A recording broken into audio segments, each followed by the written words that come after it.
All right, we're recording and live. Excellent. Looks like we have folks dropping into the attendance list. Good evening, ladies and gentlemen. Welcome to the Newburyport Zoning Board of Appeals for February 13th, 2024. It is just about 7:03. My name is Rob Champetti. I have the privilege of serving as chair. I'm sure everyone has spent most of the day shoveling snow, so that's good. Now, thankfully, we're all here safely via Zoom. I'm going to take a moment just in sort of anticipation of what we thought was going to be, another snowmageddon. We had taken the steps to plan to do this meeting via Zoom, so we just kept up with that. We do have one continuance request, which I'll address first. I'll introduce members of the board. We'll go through a quick lay of the land, and then we'll jump right into the business of this evening, and we'll follow the script of the agenda that's published on the Newburyport Zoning Board of Appeals website, as well as I think it's also up on your screen. So again, we'll just take a moment.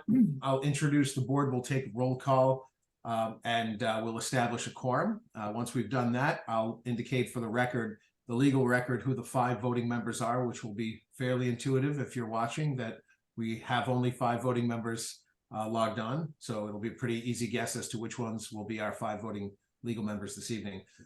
Once we've gone through and established our roll call, who's present, we'll jump into the first agenda matter, which is a request for a minor modification on 22 Market Street. And then after that, we will go into public hearings, dealing first with a continuance request by one of the listed agenda items, and then we'll just go in sequence with each of them as follows. So, calling the roll for the Newburyport Zoning Board of Appeals, February 13th, 2024. Mr. Stephen Delisle. Here. Mr. Ken Swanton. Here. Mr. Walter Bud Shannon. Is absent. Mr. Gregory Bennick. Here. And Ms. Lynn Scow. Here. And Rob Champetti, I'm present. So we have 5 members in attendance this evening. The voting members will be Mr. Bennick, Mr. Swanton, Mr. Delisle, Ms. Scow, and myself. And so we have established that we have 5 present. We have a quorum. And so let us begin. We'll start with the request for a minor modification, and let's just delve into that one first. It's 22 Market Street. I understand that Attorney DeShanes is with us this evening, and if we can unmute his mic, Attorney DeShanes, you have the floor. Good evening, Mr. Chairman, members of the board. Can you hear me okay? We can. Great. I don't know what you're seeing, but I do have my camera on.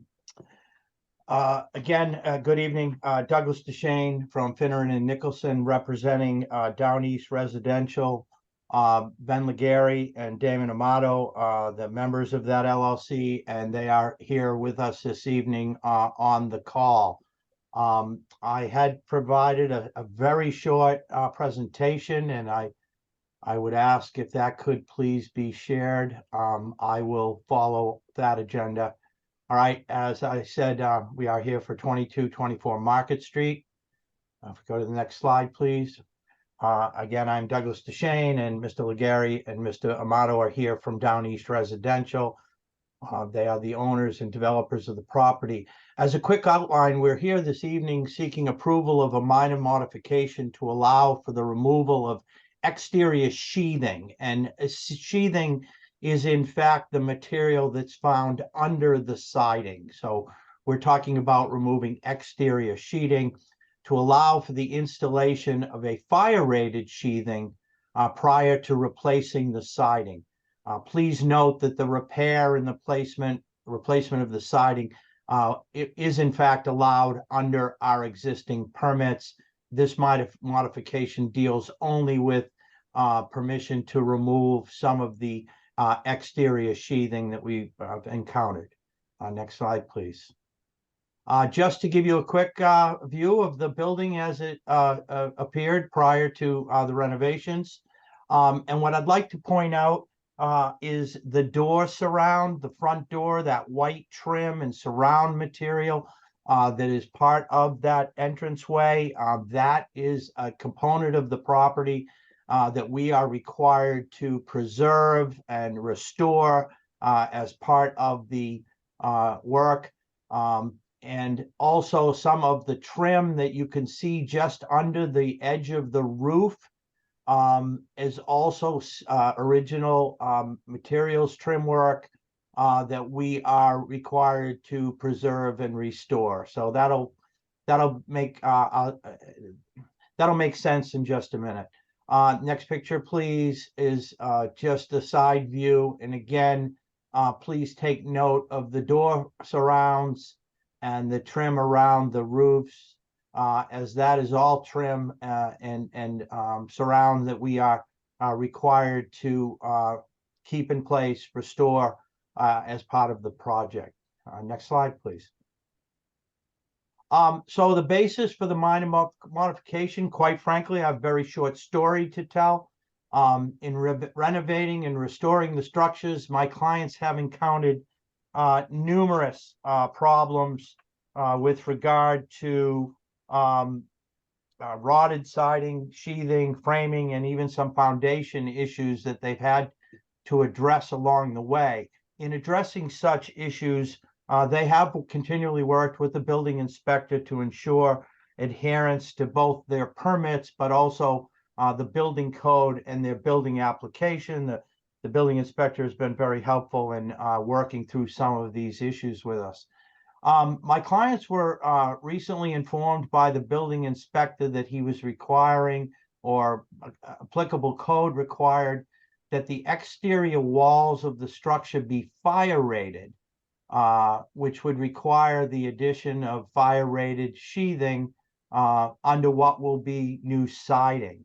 My clients had they didn't challenge that or question why a new requirement was being added, but rather assumed that if it was required under the building code or by the building inspector, it was something they had to adhere to, and therefore they went about determining how to make these walls meet the required fire rating. Because my clients were required to preserve the front door surround and the associated trim that I pointed out in the pictures, as well as certain other existing trim work, the simple addition of fire rated sheathing on top of the original wooden sheathing would have actually pushed out the new siding. Once you took the original sheathing, you put the fire code or fire rated material over it, and then we put the new siding on, that extension of the wall would have actually resulted in the siding not aligning correctly with that trim, the trim boards, and with the door surrounds. It would be pushed out so that the trim would appear to set back, which is certainly not in keeping with the the historic nature of those items. So also, given the fact that a significant portion, or a relatively significant portion of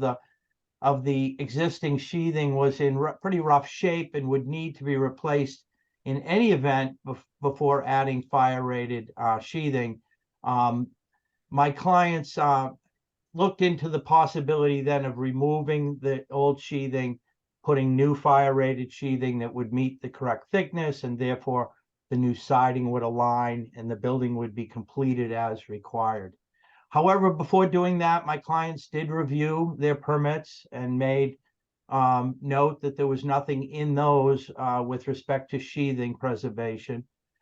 They also reviewed the zoning ordinance that they found on the Newburyport website. I will say they did not originally go to the Muni Code library, but rather they just went online, went to the city website and searched for DOD ordinances, and up came a set of ordinances under the website. And in reviewing that, they determined that there was no specific ordinance, including within the DCOD, I'm sorry, that's a typo, within the DCOD regulations to preserve the sheathing or to obtain any permits or modify the existing permits to do so. Additionally, in their original discussions with the building inspector, when he mentioned or he discussed the requiring of fire rated walls, the building inspector made no indication that a permit or a modification would be required to replace the sheathing. I'm not saying that was his obligation or his duty to do that. I'm just saying that, my clients at the time didn't discuss it with the building inspector, rather went about following the direction to make these walls fire rated. But they did take the added step of checking their permits and checking the code on the website to make sure that they were good doing this. I will admit they didn't call me. Otherwise, I would have helped them out. But again, I think they made a very reasonable effort to be sure that in meeting this fire code requirement, that they weren't violating any of the underlying requirements with respect to the sheathing. So thereafter, my clients removed the sheeting from the front and one side of the structure, and ensuring that the new sheeting would be the same thickness as the old sheeting. And in fact, in order to achieve that, they had to put two coats of sheathing. So they first put a coat of zip board, and then they went about installing the required fire code material. And I do have the name of that, but I'm sure the building inspector will agree it was the correct materials that was required to be added.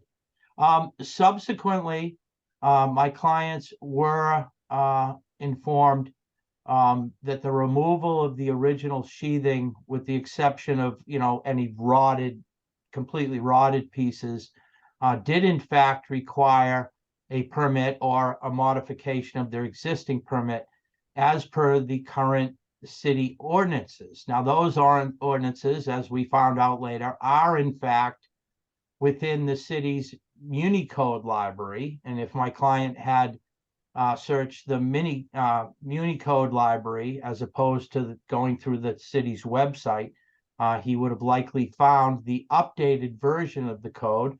As we subsequently determined, that code was modified, I believe, in 2021 to add in language about sheathing. So my clients, in discussing the situation with the zoning officer and with the building inspector, I believe they did all agree that there was some inconsistencies between the zoning ordinances that could be found on the website versus the Muni Code, and that in fact the applicable Muni Code ordinances, which reflect the 2021 update, required modification to our permits. So we immediately filed for this modification to address the situation. And again, my clients, again, were only trying to get to the fire rated requirements as imposed or requested, which again, they didn't question or suggest they would do otherwise. If we could go for the to the next slide, please. And I believe this is the second to last slide.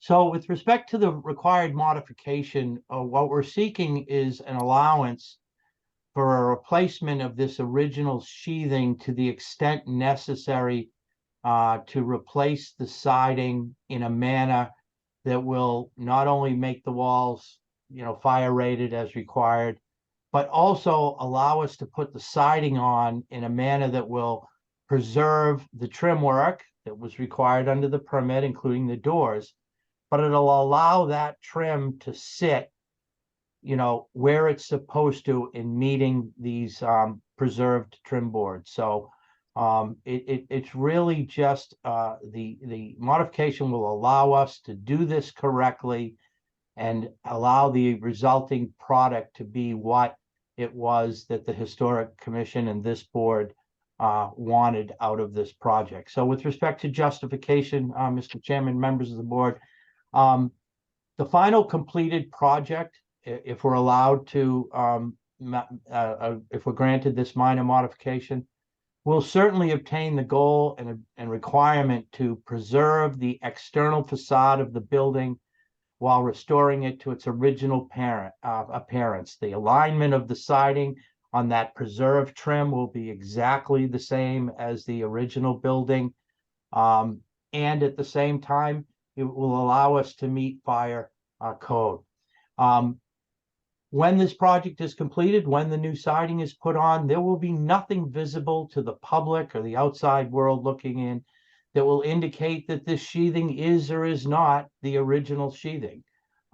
Much like the changes that were allowed to the inside of the building, I would say that the removal of this sheathing and then ultimately the installation of the new siding will achieve that goal and will not be visible to anyone that it's not the original sheathing.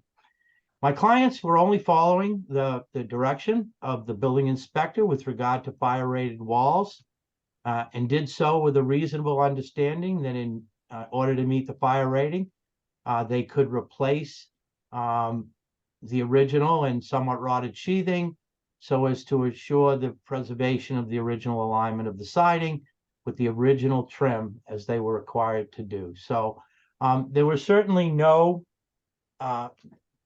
act on my client to in any way get out of meeting requirements or for that matter, saving money. In fact, the whole impetus behind this was to, have to put the fire rating sheathing on there.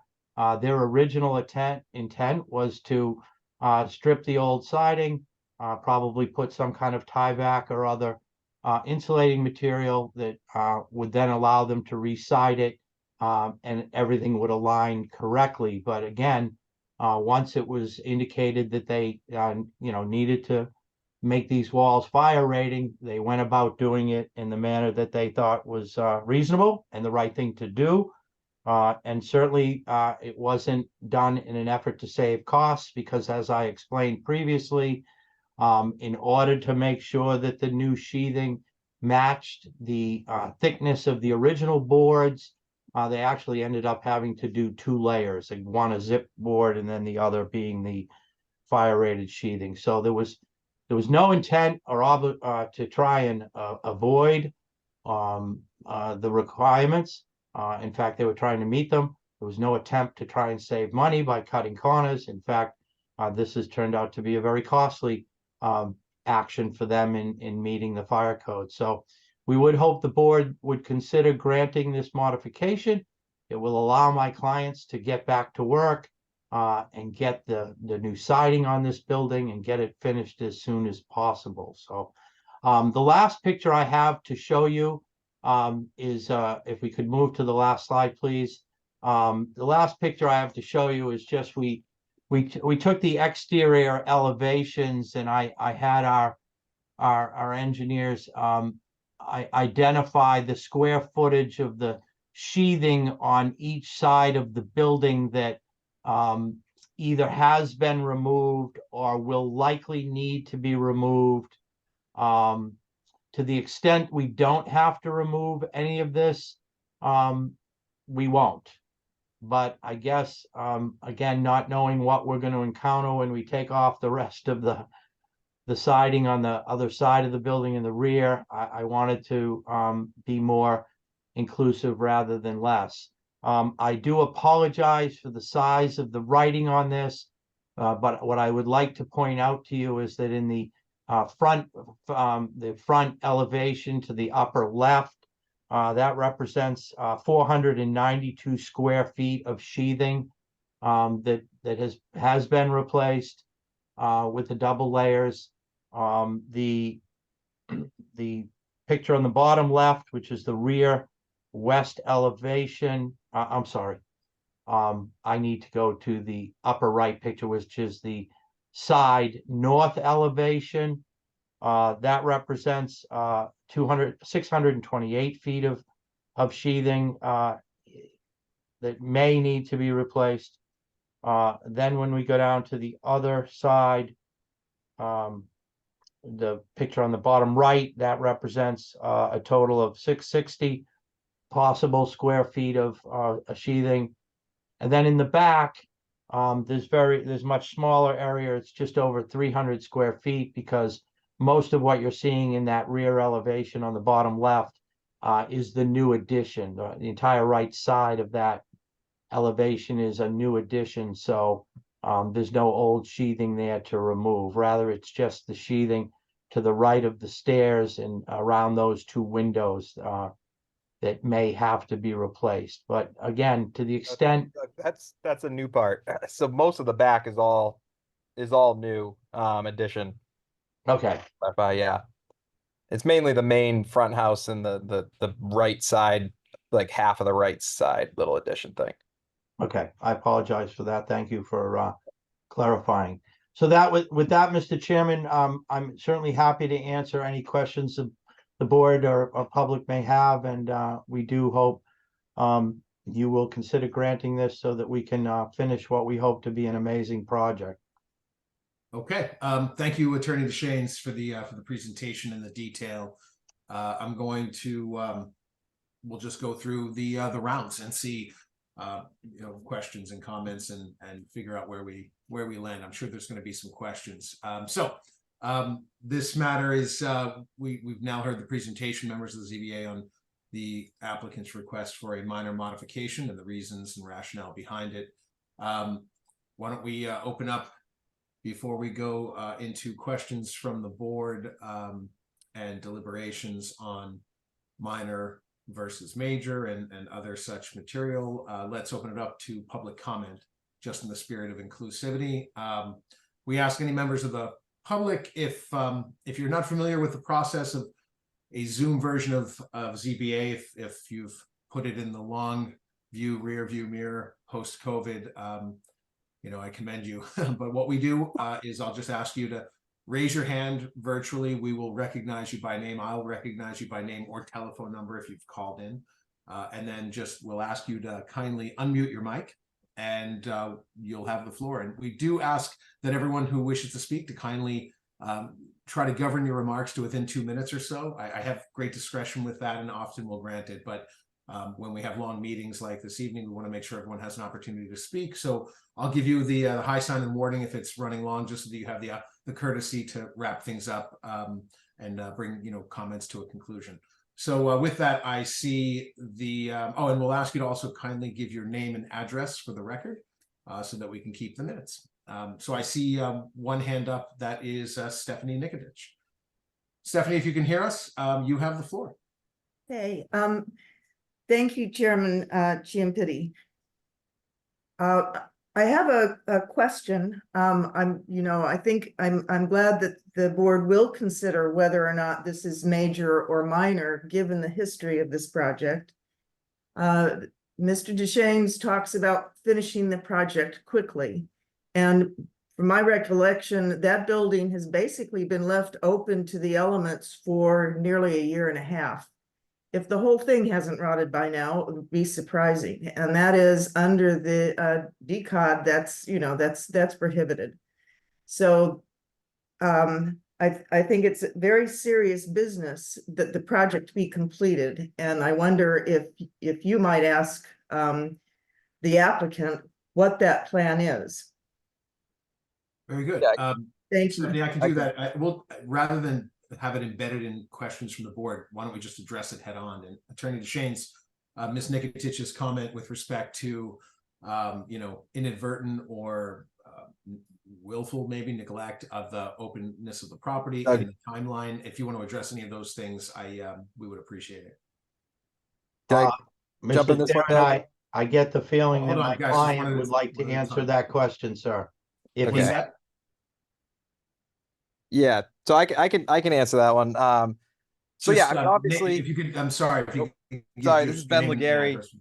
This is Ben Legary from Market Street, one of the owners. Yeah, it's been a long process. There's been a few trip ups in permitting that we didn't really foresee. We've obviously come to some meetings and had a few trip ups and had to come back. It's a complicated process that seems to be ever changing, and we're everybody's trying to keep up with changing codes. We did get permission. We started as early as we can. We did get permission this spring to start you know, some of the process of, and I think part of the catalyst from the beginning was we did do some demolition in the fall, which we thought we were getting started. And I think the trip up was that there was a there was a mix up, if you haven't been following, about bedrooms versus rooms. So we came in and we provided plans and everything, and there was a trip up versus we were saying rooms, and then we got the permit and there was something about we needed to come back in for more parking. So that was the original 6 month. We didn't get foundation permit to even pour foundation till I believe July. So we're trying to move as fast as possible without getting tripped up. You know, we can't move too far ahead of permits, but you know, everything takes time, and obviously coming back and, you know, asking to buy extra parking spots and stuff like that was not foreseen, you know, so it wasn't planned. And even this, you know, this is just an unfortunate trip up. You know, it's a new code that I wasn't aware of, and I've been doing this for a long time. I did make an effort to look through everything before we made a decision. But you know, we play this fine line between having to keep everything, but also meet code upgrades. And this was one that I think this sheathing was decided, I believe it was December. It was decided that we needed to do the sheathing. Was not something we prepared for. We were mid framing. It definitely held us up from continuing framing. And we kind of just had to make a decision. You know, originally I was trying to see if I could save the side sheathing on most of it, but the front sheathing, you know, I didn't know about any codes about the sheathing that we couldn't take it off. And we actually had to make a decision, because if we had to add layers to the sheathing, then the door surround had to be removed. So we made that decision. And then now we ultimately, you know, we've figured out since then, I believe it was December, you know, we had an inspection, and the inspectors found that, you know, a lot of the tops of the foundation had nothing, like everything touching the foundation was rotted. And then there was nothing left of the foundation to even frame down to. So that was another trip up where we kind of had to stop and cut up the siding and pull out a whole section so that we could re-pour a foundation sitting on top of the old foundation, because there was so much rot and there was nothing to attach to. So we got that done, we got that replaced, and you know, we were planning on keeping the side sheathing, but then, you know, this came to our we didn't know about this, but this came out. So now we're here to kind of ask for this, because we planned on keeping some of the side sheathing. But even when I made that decision, a lot of the lower boards were rotted out, and we actually had to replace. We had to pour the cap of the top part of the wall, needed bolts and something to bolt the sill plate to. And then all of a sudden, even a week or two ago, we noticed that the left side of the building is, I mean, the foundation is under the dirt, and the house goes, I mean, literally the dirt comes up to the floor joist. So we have to do now the same thing on the left side of the house, where we have to cut up the walls, you know, 3 feet or so, pour a new foundation wall on top of the old foundation wall, and then frame down to it. So it's just been, when you're going through these old houses, you kind of uncover things that can be dangerous or rotted, and you kind of roll with it. But the sheathing, we did plan on leaving the sides of the old house, and that's why you'll see the second story, at least on both sides, is still left. But now I'm looking up, and I see that the rake board on the side of the roof line is flush with the siding, which is not typical in new houses, but historical houses is pretty typical. So the siding actually dies right into the trim board. There's no soffit whatsoever. So now that's why we're here saying, you know, kind of asking that, you know, if we can replace anywhere that has to be fire rated sheathing, and it's not everywhere. There's a code, I think it's within 10 feet of a property line. So you can do it between two ways. Is you could do it with hardy board siding. Anything that's fire rated siding could count, as far as I know. That's what a lot of people do in Salisbury. But where we're required to come back with the traditional wood siding, the only option is the sheathing. So it's unfortunately, it's been a lot of trip ups. To just so you know, the parking thing tripped us up from December to pretty much July is when we actually got the building permit. I think we've submitted the building permit in May or June.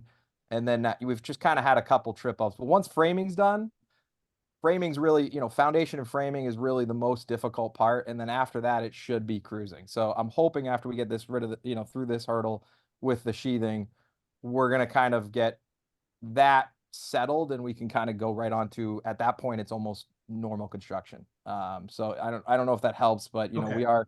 we are aware of it. Trust me, it's costing us every month, and we are trying to move as quick as possible with, you know, the typical things that you find in these old houses that unfortunately sometimes you just can't roll through. You actually have to come in front of the board back and ask permission. So that's why we're here tonight. So hopefully after this, we will be able to start moving a lot quicker, and keep it moving.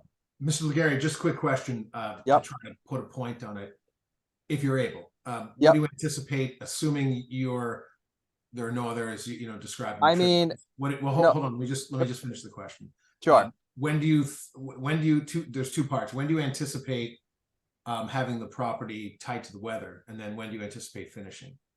So tight to the weather, the framers are doing pretty good. It doesn't seem like from the outside, but the inside is almost pretty much there.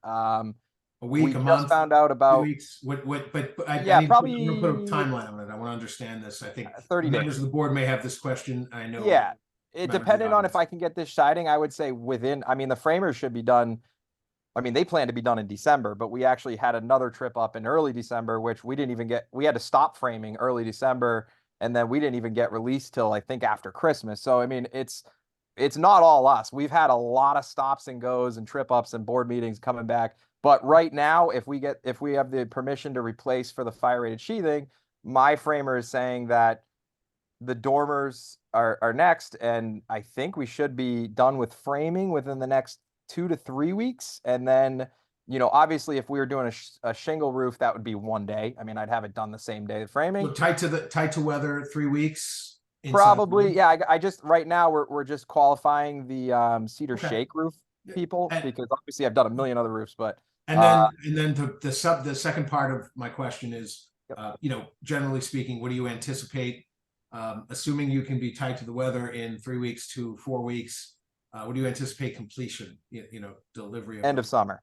So we're trying to get any part of summer if we can, right. but it's pending no more, stop work orders or trip ups or things that we find. That's the goal, is sometime this summer we're trying to get completed, but it's a complicated process. Right? Okay, I appreciate that detail. Attorney DeShane's, Mr. Chairman, I just want to add that I do know that my clients are waiting on the new windows. So when you're talking about, enclosed, I suspect Mr. Legary is saying that they will, they'll have to put some kind of temporary material over the window openings in order to make the building entirely weather tight, because I do believe we're looking I thought, Ben, that we were looking at some 24 weeks for delivery of the windows. So what you do in that process, and what our plan is you can wrap the building, once the framing's done and the sheathing's on, we can wrap it like a cocoon. So basically we're going to completely wrap the entire house, which is actually the best way to put up waterproofing. It's actually the most effective. And then we keep the water, basically we're going to have like Tyvek or whatever, brand we use, wrap it like a cocoon, keep it that way until the windows show up. And then when the windows show up, you X-cut the windows, fold it in, put the new windows in, but it'll be weather tight, like you asked, in about a month, so that we can go into, plumbing and utilities and all that stuff. You could, as long as you keep it very well wrapped and like sealed, then you could pretty much do everything through drywall, even before the windows show up. So the windows are a wild card. They're definitely Understood. The wood ones are a little bit more time. And just so I can move things along, and I appreciate this, gentlemen. I need to keep us moving forward. So I definitely appreciate the detail, Ben and Attorney DeShane's. The question, and the concern, I think the underlying point of that question was stabilization of a fragile historic resource while it's being renovated and preserved. So, it's a fair question, I think, shared by at least some members of the public and myself and others on the board, perhaps. But you've answered it, at least I appreciate that. So, Attorney DeShanes, did you want to add anything else before we went to questions from the board, or before I finished any public comment and then went to questions from the board?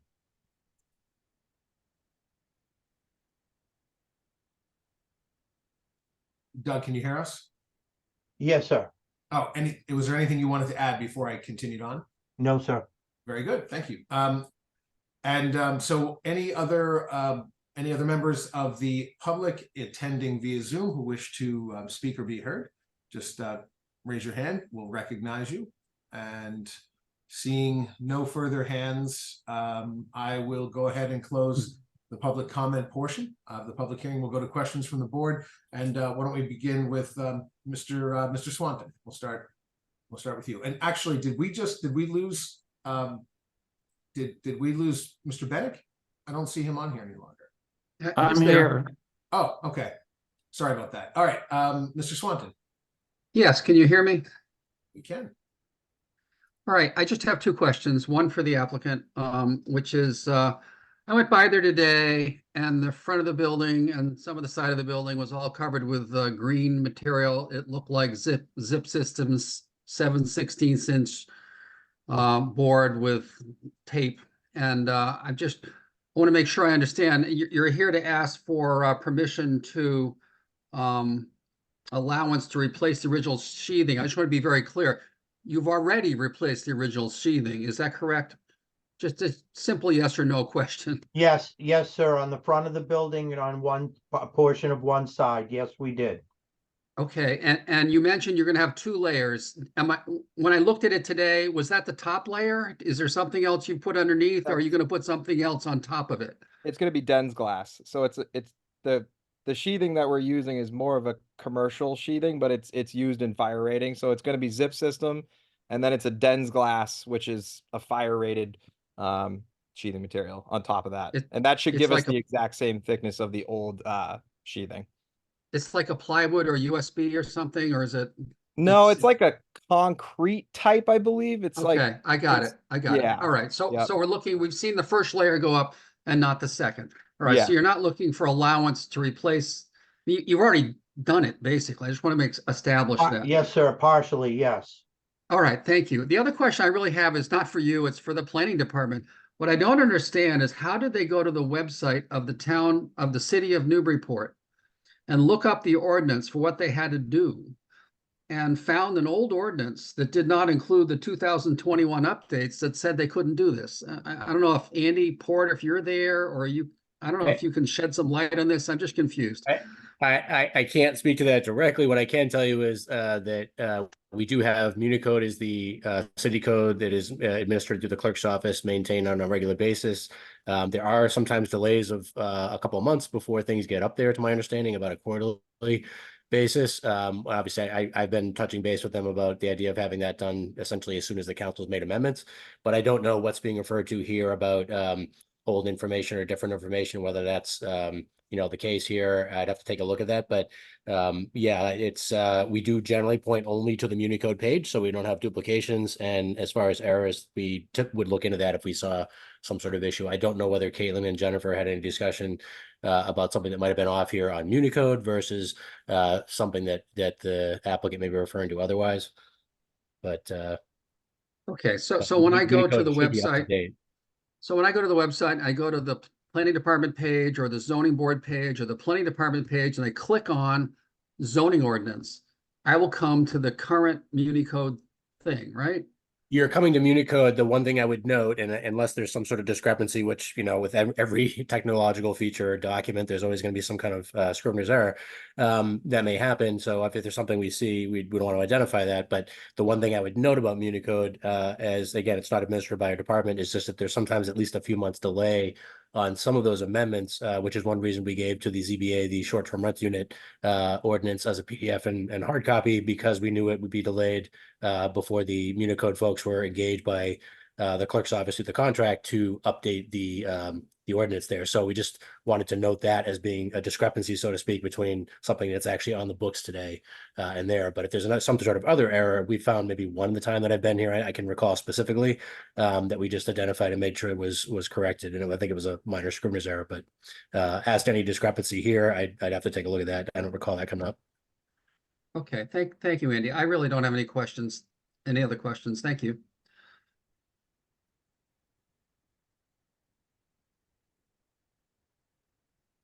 Thanks very much, Mr. Swanton. Mr. Delisle, any questions? Thank you, Mr. Chairman. Mr. Duchesne or Mr. Legari, with regard to just sort of clarifying what was removed and what will be removed, what was removed was due to the oversight or wrong code reference. Is that correct? Well, again, once my clients were instructed that the walls had to be fire rated, which involves you know, the addition of a fire rated material, you could have done it two ways. They could have put it over the existing sheathing, but then, as I mentioned, now you're going to have a thickness problem, and the new siding isn't going to line up with the trim that we were trying to preserve. May I just interject another question maybe before, because I think, because I understand what you're saying from your presentation earlier, which was very clear. So I understand what you're saying there. So the question, I guess, becomes with respect to the zip system and then the fire rated board, do you need to put that over the existing sheathing if the existing sheathing is viable, or and that's where it becomes too thick for the historical trim and the So the old the sheathing is thicker than new sheathing. It's actually a full inch, so 5/4 thick.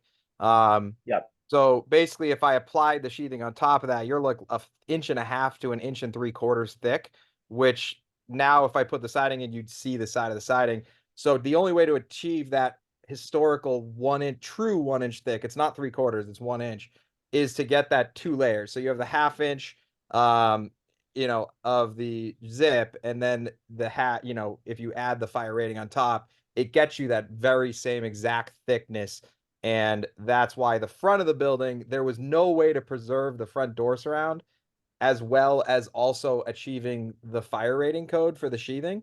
So in absence of knowing about the new, and I will say that like what I searched on the city's website, it wasn't Municode. I actually wanted to just read that ordinance. So I Google searched, DCOD City of Newburyport. It brought me to the files page, and I did review the entire files page that has almost everything that happens in Newburyport, and I couldn't find the new version. So I think they kind of updated the Municode, but unfortunately I didn't know that the ordinance that I was reading that is still on the city website in the files page is not accurate. So it was kind of like I didn't know there was a problem, but I would have probably been in here anyway, because I cannot save the trim as well as adhere to the fire code with that old sheathing. So I would have had to be, even if I did know, I would have had to be in here anyway.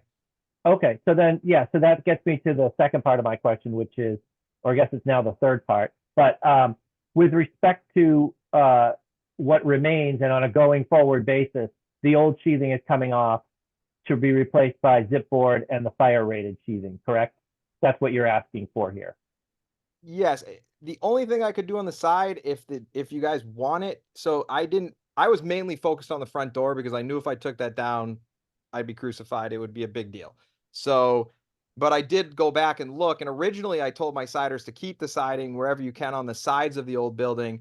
But then I went around the side and I realized there's absolutely no soffit on this building. So we either would have to extend the soffits of the building out further, which is changing the dimensions of the building, or what I'm suggesting is we do what we did on the front of the building and just replace it with the 2 layers thick, so that the final product adheres exactly the way it was before, as well as getting the updated code that is required.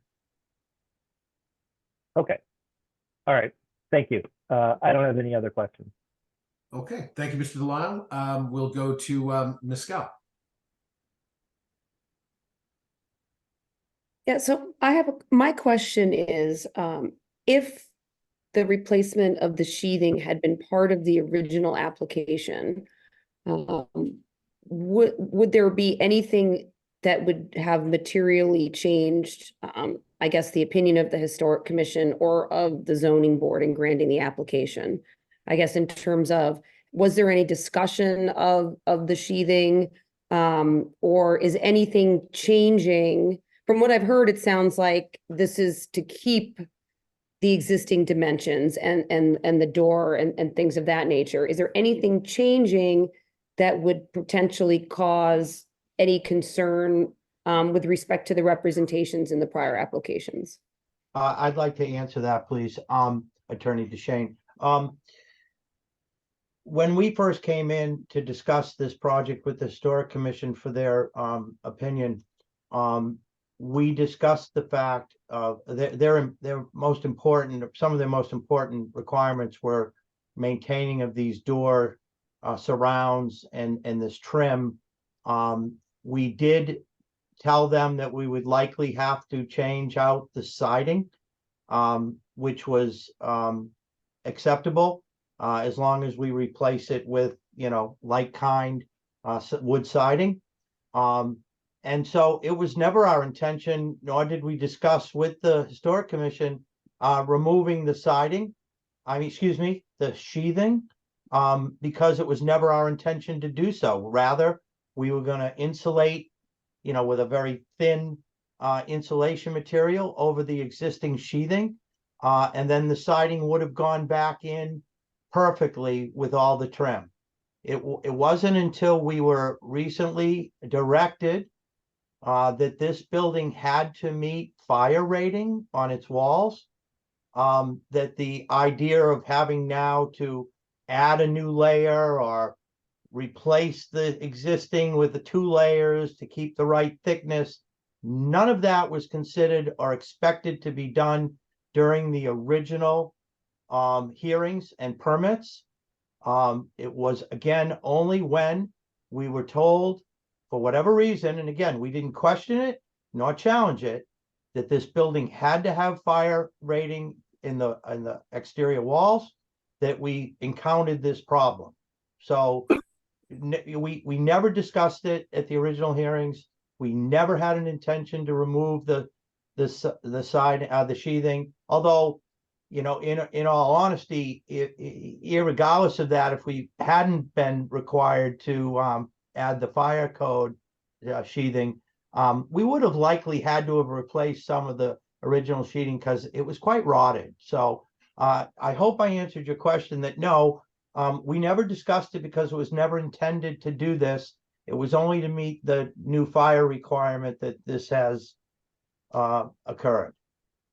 Right. No, I understand that. I guess what I'm trying to get at is, is there anything that I'm not seeing here that would have made the Historic Commission or this board disapprove your original application had replacement of the sheathing been included in the original plan? I don't suspect that neither of the boards, and with all due respect, I don't mean to speak for the boards, but I don't believe that if we went into the Historic Commission and to this board and said, look, we can maintain these this door trim and this existing roof trim and all the trims that are so important, but if we were required to do the sheathing, at that time, if we knew we had to make this fire rated, I don't see where the Historic Commission or the zoning board would have suggested otherwise, because then we would, there would be a situation where we likely could not have met the fire rating and preserved the other things. Now, someone might say, well, you could have always, if we knew about this early, the Historic Commission may have suggested that you disassemble all of this trim and the door frame and everything else to allow you to, put on the added thickness over the old sheathing and then rebuild it in. But to be quite honest, the condition of this trim and these door surrounds, I really have to question whether we would have been able to dismantle them and put this extra layer on, meet the fire code, and then get the siding to look good. I mean, we would have had to modify those surrounds and that trim in putting it in. So Yeah. no, I don't think that either board would have prohibited us from doing what was necessary to preserve the historic character and meet this fire code, which again, we didn't know about until just a short period ago. And just to reiterate, I thought I heard your client say that the way it's done, the exact same thickness will be provided as was in the original sheathing. Yes, so that the trim, when we put on the new siding, it will align up with that preserved door frames and the other trim exactly as it was originally. It'll meet it in the exact same spot. That's why Ben explained that we needed to actually use 2 sheathings to get that full inch that the old boards provide. And there's Okay. I did review the plans, obviously very in depth when this came up. I kind of read everything, every little note, and it really seemed like the desire of the board was actually not even to preserve everything. Almost everything they called out: shutters, some of the window trim that can be replaced but must be replaced with like kind with this certain type of wood.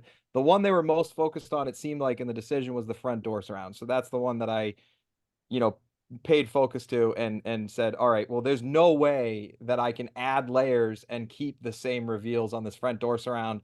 So, that was their intention, where they called out that you can replace the shutters. They just have to be the same material, like kind. You can replace the siding, some of the trim pieces, all that stuff. It seems like they were most focused on not being original, not so original, but the end product. It seemed like they wanted the front door surround because that was in pretty good shape. It was original and could be kept. And then it seemed like everything else was like, they just don't want hardy board. They don't want PVC trim. They want the All right. same type of look, same material, same everything, and they want it to look original. So that's where I don't think, if they're allowing us to replace the siding and the shutters and some of the trim pieces, I would assume if we said, hey, this is a code upgrade, which is also this is the right of the building department to impose a safety code on something if they deem it to be safety. So I don't think if we came in and said, hey, because of the new codes being within 10 feet of other historical homes, we have to change the siding to fire rated. But if we suggested to them, hey, I'm not just going to do one layer and then try to, turn the trim into it, which I very easily could have. I could have like put a board on its side and just made the door frame a little bit thicker, which wouldn't have looked as bad. But to get that exact historical look, you do have to do the double layer. And I think they probably would have given the same decision as, okay, you can replace everything, but the door surround was very important. All right, So- Ben, I'm going to press pause Thank there you. for a second.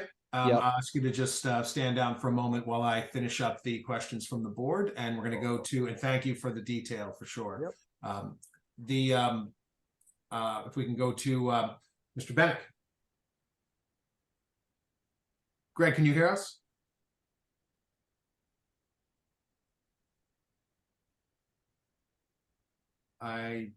Looks like Caitlin, can you tell if Mr. Bennett's it looks like he's logged on. I just don't. He's logged on and his microphone is active. Hi, Greg, can you hear us? Yeah, my internet connection's very unstable here. Do you hear me? We can We hear do. you now. Yeah, to be the people I've heard most distinctly are Attorney Deschaines and Mr. Laguerre. The rest of you are breaking up a bit here and there. But I do not have any further questions or any questions. All right. Very good. Then I will thank you, and I will close. I don't have any questions that haven't been asked. I think it's been fairly well fleshed out by both Attorney Deschaines and Mr. Laguerre as to the calculus behind sheathing and what needs to happen in order to have the correct integration with existing trim. So I'm satisfied with the questions that I'd heard. So I don't have any further questions. I will go ahead and close the questions from the board portion of the hearing, and I'd like to then move into deliberations. And with respect to this, what's before us, members of the ZBA, we have a request for a minor modification. The threshold inquiry for us is to first make a determination as to whether or not the request is in fact minor, and can proceed with the continuation of deliberations on whether it's acceptable or not, and a vote, or whether the board wishes to press pause in finding that it's not minor, that in fact it rises to a higher threshold and a higher level of impact, taking the totality of all of the other circumstances and the totality of what was before other boards and commissions, including our own, and members of the public, and in making that determination that it's not minor, that it's major, whether the board is inclined to request the applicant to step back and give full notice as a major modification. So why don't we start just with that context of deliberations, and I'll begin again with Mr. Swan. Okay, can you hear me? We can. Okay, well, it's kind of unfortunate whenever we get to a situation where somebody has gone ahead and done something that wasn't in the plan and then come back and asked us to please approve that path. It's never a good situation. So having mentioned that, we have not really run into this very often because, you know, many buildings get this kind of a permit and they are stripped down to their sheathing and then they're built back up again. I suspect maybe it's because this is like a mini hotel, that why the building inspector is insisting on a fireplace surface. It's unfortunate that when you went to the website, when the applicant went to the website, you went to search. I found on the city website, when you go to search, you can find some pretty historic things. In the future, I would hope you would simply go to the planning department page and click on zoning ordinance when you're looking up the zoning. And I don't think you'll find 3-year-old things there. Having said all that, I don't like how we got here. I did go over this morning trying to get there before the snow hit. Wasn't too much of a problem. You know, the building's pretty well buttoned up as far as having zip wall all over it. It may not be of how we tried to get here, and I can understand the pitfalls that we came along. It's not the best process, but having said all that, I think it's time to move on. I'm comfortable with what's been presented and with moving on, and I could support this being a minor modification. So that's where I am. Very good. Thank you, Ken. Mr. Delisle. Thank you, Mr. Chairman. Yeah, for me, I think the issue of whether it's a minor modification or more than a minor modification is a tough one here, because we have so much of the building is affected by this decision and the need to meet the fire code. So in that respect, this is more than minor, because it impacts so much of the surface area of the building. I think based on the numbers from Attorney DeShane, we have over 1,900 square feet of the exterior surface of the building is subject to this request, both on a going forward basis and sort of post hoc. So that's sort of a tricky aspect of this, but I guess cutting the other way is that we have talked about this now for almost an hour. So that sort of gets us to whether or not, you know, this has been vetted well, and we've had a hearing and an in-depth hearing on this issue. So I think this is a little bit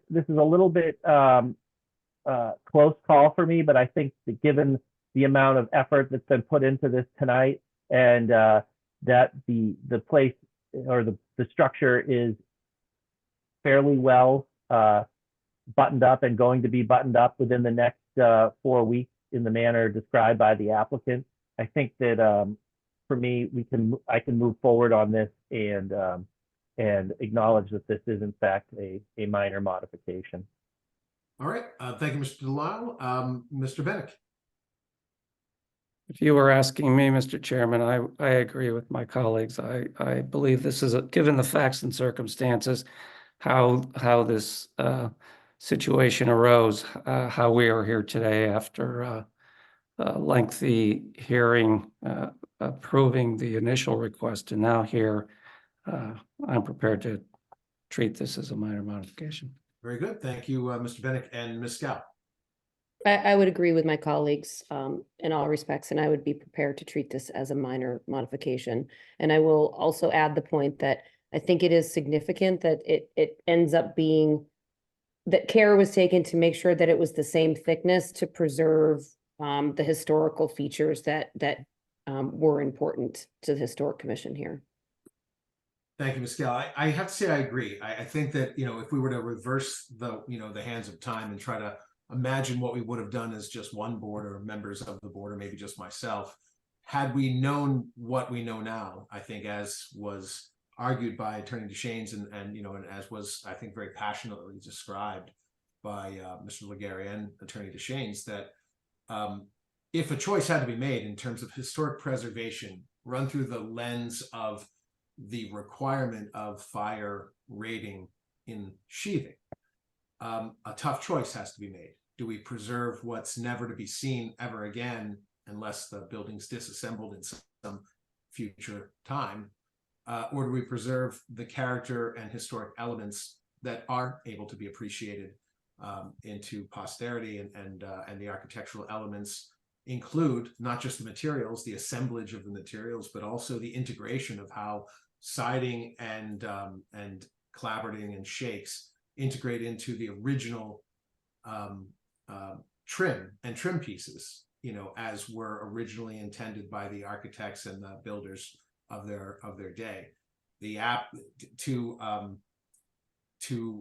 manipulate that and to kind of, I don't know, cut that corner would be, in my opinion, my personal opinion, my untrained historic eye, I feel like that would be a huge mistake and a bit of a myopic miss. So I think that it's a tough choice to decide how to preserve and what to preserve without the luxury of being able to ignore a fire code.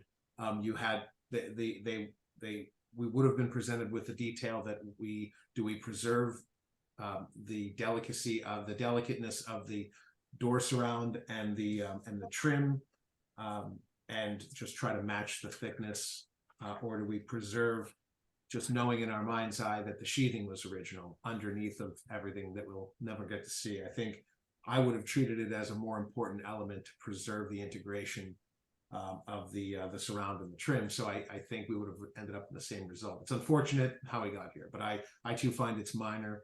I think that the intent and the spirit of the preservation efforts and the efforts of this board and other boards is to do exactly that, to protect and preserve and stabilize the architectural heritage and integrity and character of the built environment that survives from this period and other periods. And the way to do that is to take all of this time that we've been taking and try to stitch together solutions when new problems arise. And I think that's what the applicants have done. So I too can support it. Any other comments before we move on? Seeing none. Okay, I will close the deliberation portion of the public hearing on the request for minor modification. And so do we have a motion and a second?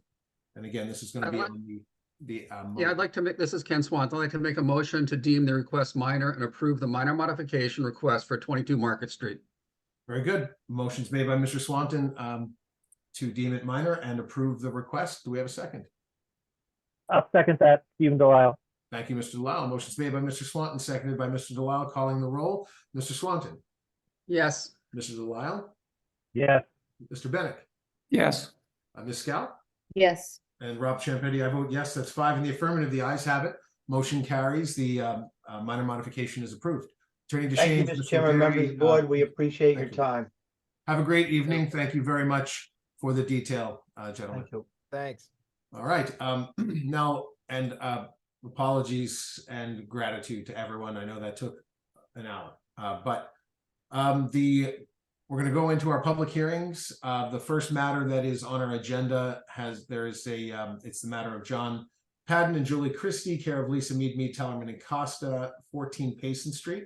It's a special permit, request for special permit for nonconformities. We understand that the applicant is seeking to continue that application. I see Attorney Mead in the attendees list. Attorney Mead, do you wish to be heard on that, or may we just take up the request? Please go right ahead and take up the request. Is there what's the date that you had requested again? It would be March 26th, Mr. Chair. Very good. March 26th. All right, members of the ZBA, do we have a motion to continue the application on 14 Payson Street to March 26th and a second? So moved, Ken Swanton. Thank you. Motion's made and seconded by? I'll second that, Stephen Delisle. Thank you, Mr. Delisle. Motion's made and seconded. Calling the roll, Mr. Swanton, Yes. Mr. Delisle, Yes. Mr. Bennett, Yes. Ms. Scout, Yes. and Rob Champetti. Yes, that's 5 in the affirmative. The ayes have it. Motion carries, and 14 Payson Street is continued to March 20. What did we just say? 26th. 20. Thank you. 26th. I don't know why I had a momentary lapse. All right, moving on to the first application that we'll move forward with this evening. This is the application of Max and Ashley Pillsmaker, care of Lisa Mead Tellerman and attorney Lisa Mead Tellerman and Costa LLC. The application is 42 Moulton Street. The applicant seeks all necessary permits, permissions, and necessary approvals for a special permit for nonconformities to reconstruct and raise the roof line on the front portion of a single-family home, constituting an upward extension of the front yard setback and nonconformity. Attorney Mead. Thank you, Mr. Chair and members of the board. Lisa Mead, Tellerman Costa, 30 Green Street in Newburyport, here on behalf of Max and Ashley Pillsmaker, who are also on this evening, with my colleague Ben Taylor. The architect on the project is MPG Design, but however, they are unable to be with us this evening. You go to the next slide, please. And so as the Chair indicated, this is a request for a special permit for nonconformities for an upward extension of the front yard setback on this property. Max and Ashley purchased this property in 2021, and they're here tonight with a goal to attempt to bring some harmony to this home that had a pretty significant addition put on it in 2003.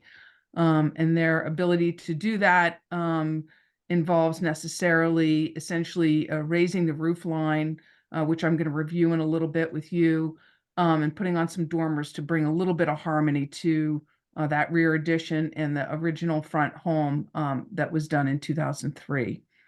The property is located in the R2 zoning district under the zoning ordinance and was constructed in or around, we actually think probably the 1930s or 40s. The front portion of the structure, because it was more than 75 years old, we did go to the Historic Commission. While the Historic Commission deemed it historic because of its age, they did say that it would not be considered for preservation and therefore released the project and did not have to make a determination relative to the design. The existing nonconformities on the property are lot area, which has 9,937 square feet, where 10,000 square feet are required, frontage of 54.58, where 90 feet is required, and the front yard setback of 14.6 feet, where 25 feet is required. The remainder of the dimension requirements are complied with. If you can go to the next slide, please. So I think this picture tells it all. You can see the addition that was put on in 2003 and the front of the house. And what we're going to show you in a little bit with our design is how the architects are attempting to bring some uniformity or at least some harmony with the two sections of the home. Next slide, please. And here's the opposite side. Again, you can see the addition that was put on in the rear in 2003. I think it's important to note we're not changing the footprint at all on this proposal, merely raising that roof line and adding some dormers. The project is going to add merely 264 square feet of floor area to the house. The existing structure is about 2,250 square feet. So the result will be about 2,514 square feet. Next slide, please. So in order to do what is being proposed, the Pillsmakers proposed to reconstruct and raise the roof line, which is going to be about 6.5 feet taller than the existing, and then construct two dormers onto the rebuilt roof. And as I said, it adds about 264 square feet of change to the floor area. And that results in an upward extension of the front yard setback. Next slide, please. So here's the site plan. And you can see the yellow on top of that are the dormers that are adding. We show those on site plans so Jennifer can understand where they are in relationship to the sideline setbacks. But essentially, the footprint is not changing. Next slide, please. And so here are the elevations. And on the left, you have the existing front elevation. It's amazing what line drawings do to changes in height, right? So, and then on the right, you see the proposed front elevation, and you can see how that roof ridge is made taller. and the dormers are added, and there is a little, it's less dramatic of a difference between that rear addition and the front original structure. Next slide, please. And here's the existing back elevation. You can see there's finishes that are changed and windows that are changed, but other than that, it's essentially the same. Next slide, please. So here we have a side elevation. This is the right side, and the top elevation is the existing.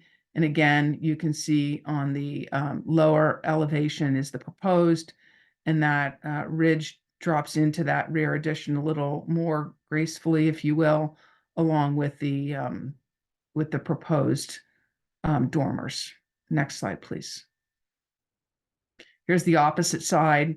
Again, the top is the existing elevation and the bottom is the proposed. Next. And I would just add, I said there's no change to the footprint. That is just a covered porch that's open in the back. So that's what you see in that back line. You can see there's a deck already on there. They're merely putting a cover and it's open. Next slide, please.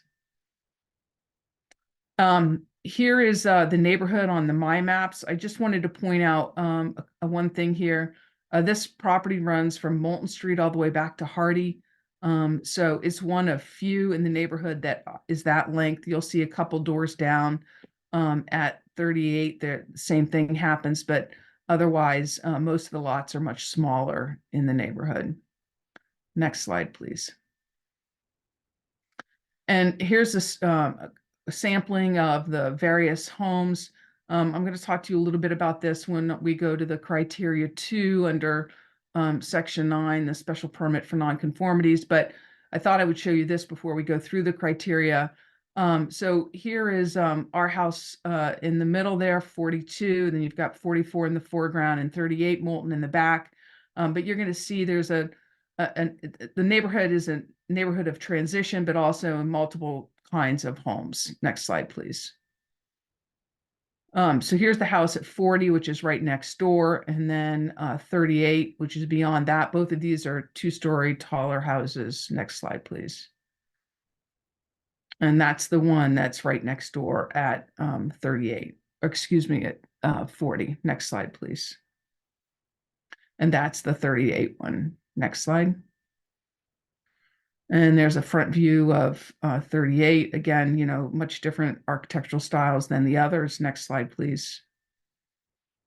And here's 36 Moulton, again, a different style. Next slide. And here's a view of 41 Moulton, which is the newer house on the corner of Mosley and Moulton. Next slide. And then here's one of the original ranches, also in the neighborhood, not a bungalow, but a ranch, not a 2-story 4-square. All of these exist in the neighborhood. Next slide, please. And another ranch. Next slide. And a view, again, we have the corner of Ferry Road in Moulton, the opposite corner, and then 45 Moulton. Next slide, please. So the criteria for a special permit for nonconformities under section 9 is whether there's going to be any new nonconformity. And here there will be no new nonconformity. We're extending that front yard setback, a nonconformity in an upward manner, but there is no new nonconformity being created. The next finding the board can make is that the proposed change will not be substantially more detrimental to the neighborhood than the existing structure. Here, it's relatively a minor addition, adding only 264 square feet of living area, all within the existing footprint. If you compare the footprint sizes with the surrounding neighborhood, as I indicated earlier, it's a very eclectic group of architectural styles and sizes within the neighborhood. And this is not going to be certainly substantially more detrimental than what the neighborhood currently sees in this structure or of which it is a part. The lot itself is one of the largest in the neighborhood. As I showed you earlier on the My Maps, it extends back to Hardy Avenue from Moulton. And while the roof ridge is changing in the front of the house, because the median roof, the median height is measured off the back because it's the tallest, the median height is not going to change. That front roof ridge is going to go up about 6.5 feet. The actual median height, even on the back, is 19.2 feet. So it's well below the 35 maximum, even that ridge on the front, obviously. Even though the front of the house is currently somewhat of a bungalow, the new addition is going to provide a more uniform, or at least allow some better connection with that rear designed addition, which is the whole goal here, to allow that to occur. And when visible from the street, it certainly won't be substantially more detrimental to the neighborhood, given the wide variety of sizes and styles that exist in the neighborhood. If you could go to the next slide, please. And with that, given that the definition of substantially here is that it's to a greater or significant extent, given the small size of this addition and how it fits within the neighborhood, we believe that the scale and massing are all, and volume are all certainly well within what exists in the neighborhood and what's there now. And we believe the board can find that the proposed changes are not substantially more detrimental to the neighborhood than the existing structure.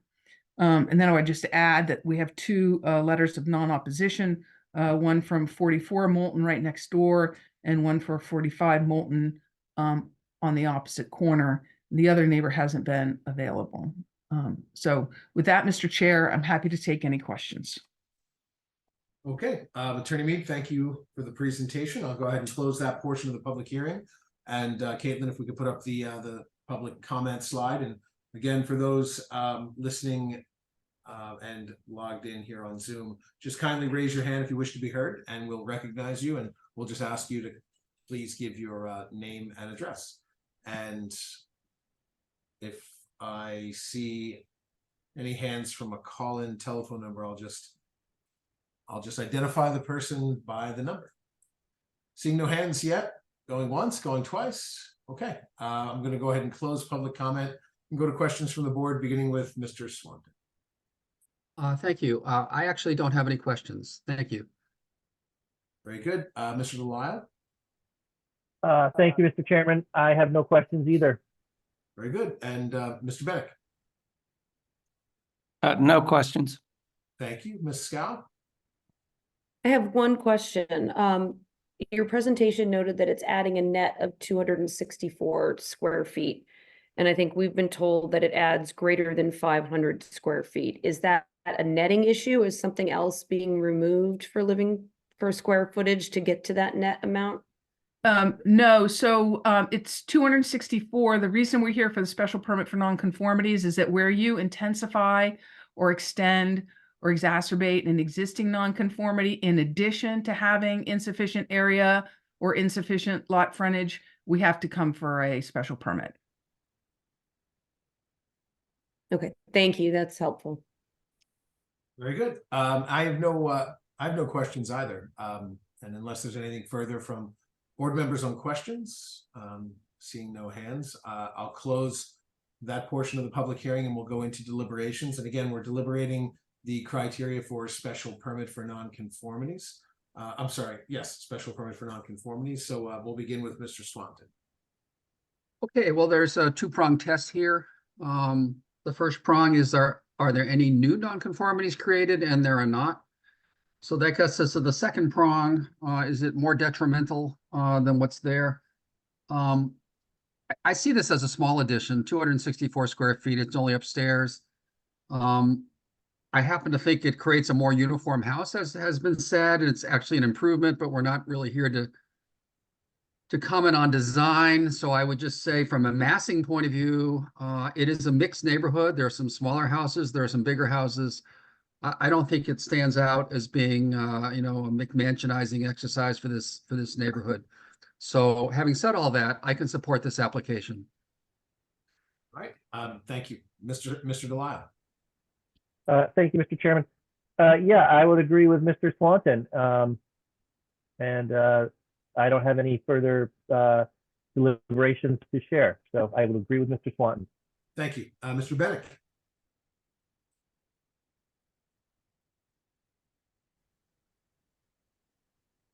Greg, can you hear us? Oh, yeah, sorry. No Yeah, worries. I can agree. This is a minor addition, 264 feet, fits comfortably on a rather large lot. As an aside, I think the proposed addition kind of adds some architectural coherence to the structure, which is nice to see. The height goes up 6 feet, but it's well below 35 foot regulatory limit.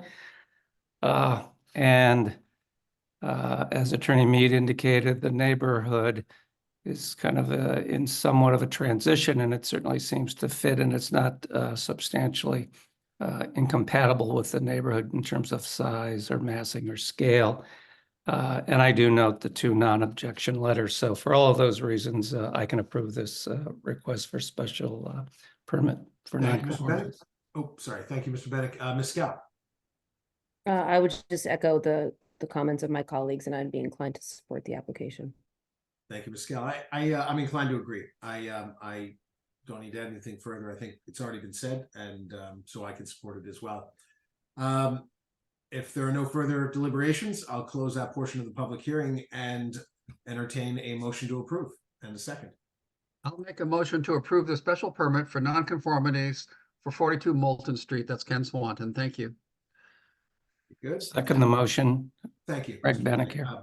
Motion's made by Mr. Swanton and seconded by Mr. Bennick on the motion to approve the special permit for nonconformities. Calling the roll on that motion, Mr. Swanton, Yes. Mr. Delisle, Yes.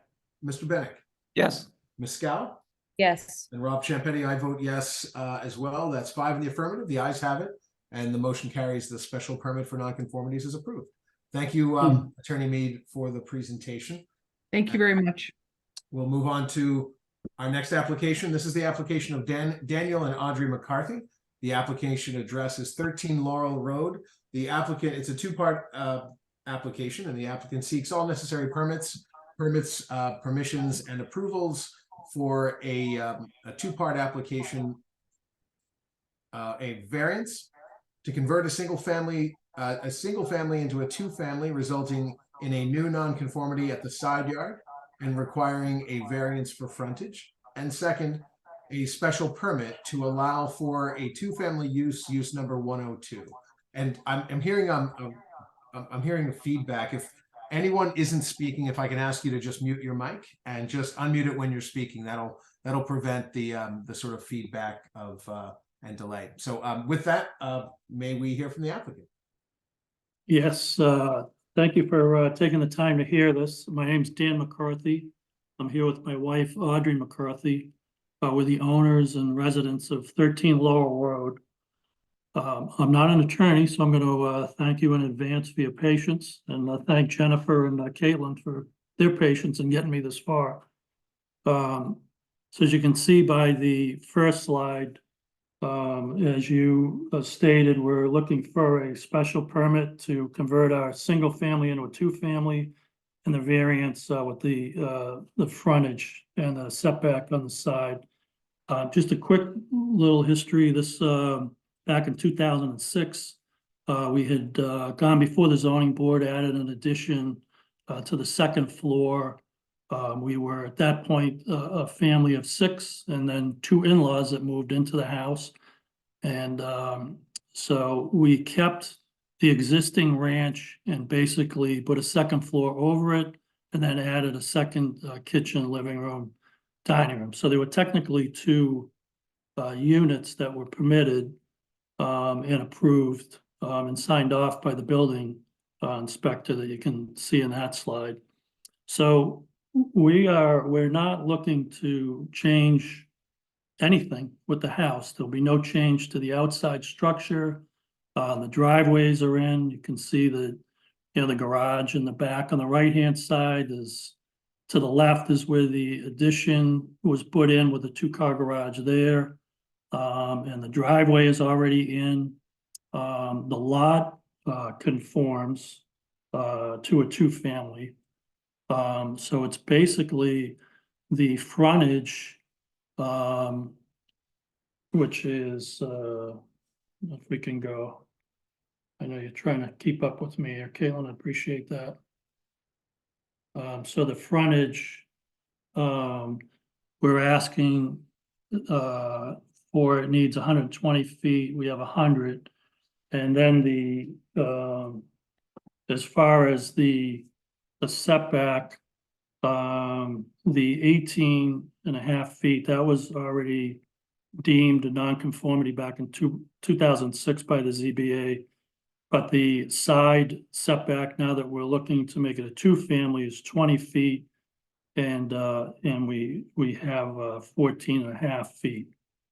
So though that's basically the gist of it. We're not the first two-family in the neighborhood. There is another house that was converted to a two-family. Like I said, we're doing nothing to the outside structure of the house. Everything is already in place. Anything that's done inside the house, which would be separating the utilities, we certainly, permits would be pulled for that. But other than the entrance from one unit into the other, that will be sealed up. There'll be nothing done to that. We did speak to all of the abutters, and we submitted the letter that they all signed, which basically says below is a list of the abutters. We've personally spoken to each of them and explained the request of the variance and the special permit. We've made ourselves available for any questions that they may have had, and all support the variance and the special permit.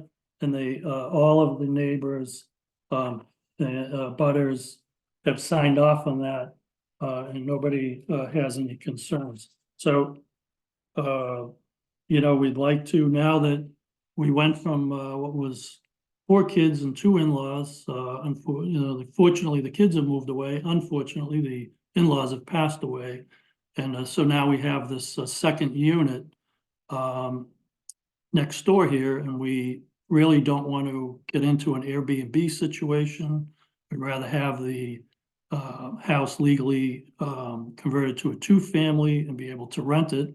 And we're both retired. I'm from the retired city worker, so we certainly could use the income there to help pay for our taxes and stay in the neighborhood. So that's basically where we're at. Like I said, nothing will be changed. We do have the size of the lot does conform to a two-family. It's just the 120 feet of frontage where we have a little over 100, and that side setback, which was 14.3, which we now would need 20 feet because it would be a two-family. So, and the other setback was already, like I said, that was in the non-conformity again back in 2006 when we put the second floor. We went vertical. We never encroached on either side of the property line. That's basically it. All right. Thank you, Mr. McCarthy. Appreciate the presentation. We will go ahead and close that portion of the public hearing and go to public comment. Anyone wishes to speak in connection with the application, just kindly raise your hand and we will recognize you and hear what you have to say. Seeing no hands in the audience, going once, going twice. I'll go ahead and close the public comment portion and go right to questions from the board. And we'll begin with Mr. Swanton. And the questions, by the way, members of the ZBA, feel free to pose questions, whether they be in connection with the application or specifically as to either the variance or the special permit request that's before us. All right, Mr. Swanton. You mentioned you talked to the abutters, which is admirable. And I don't think you put the page up though. Caitlin, could you put the page up that shows all the abutters?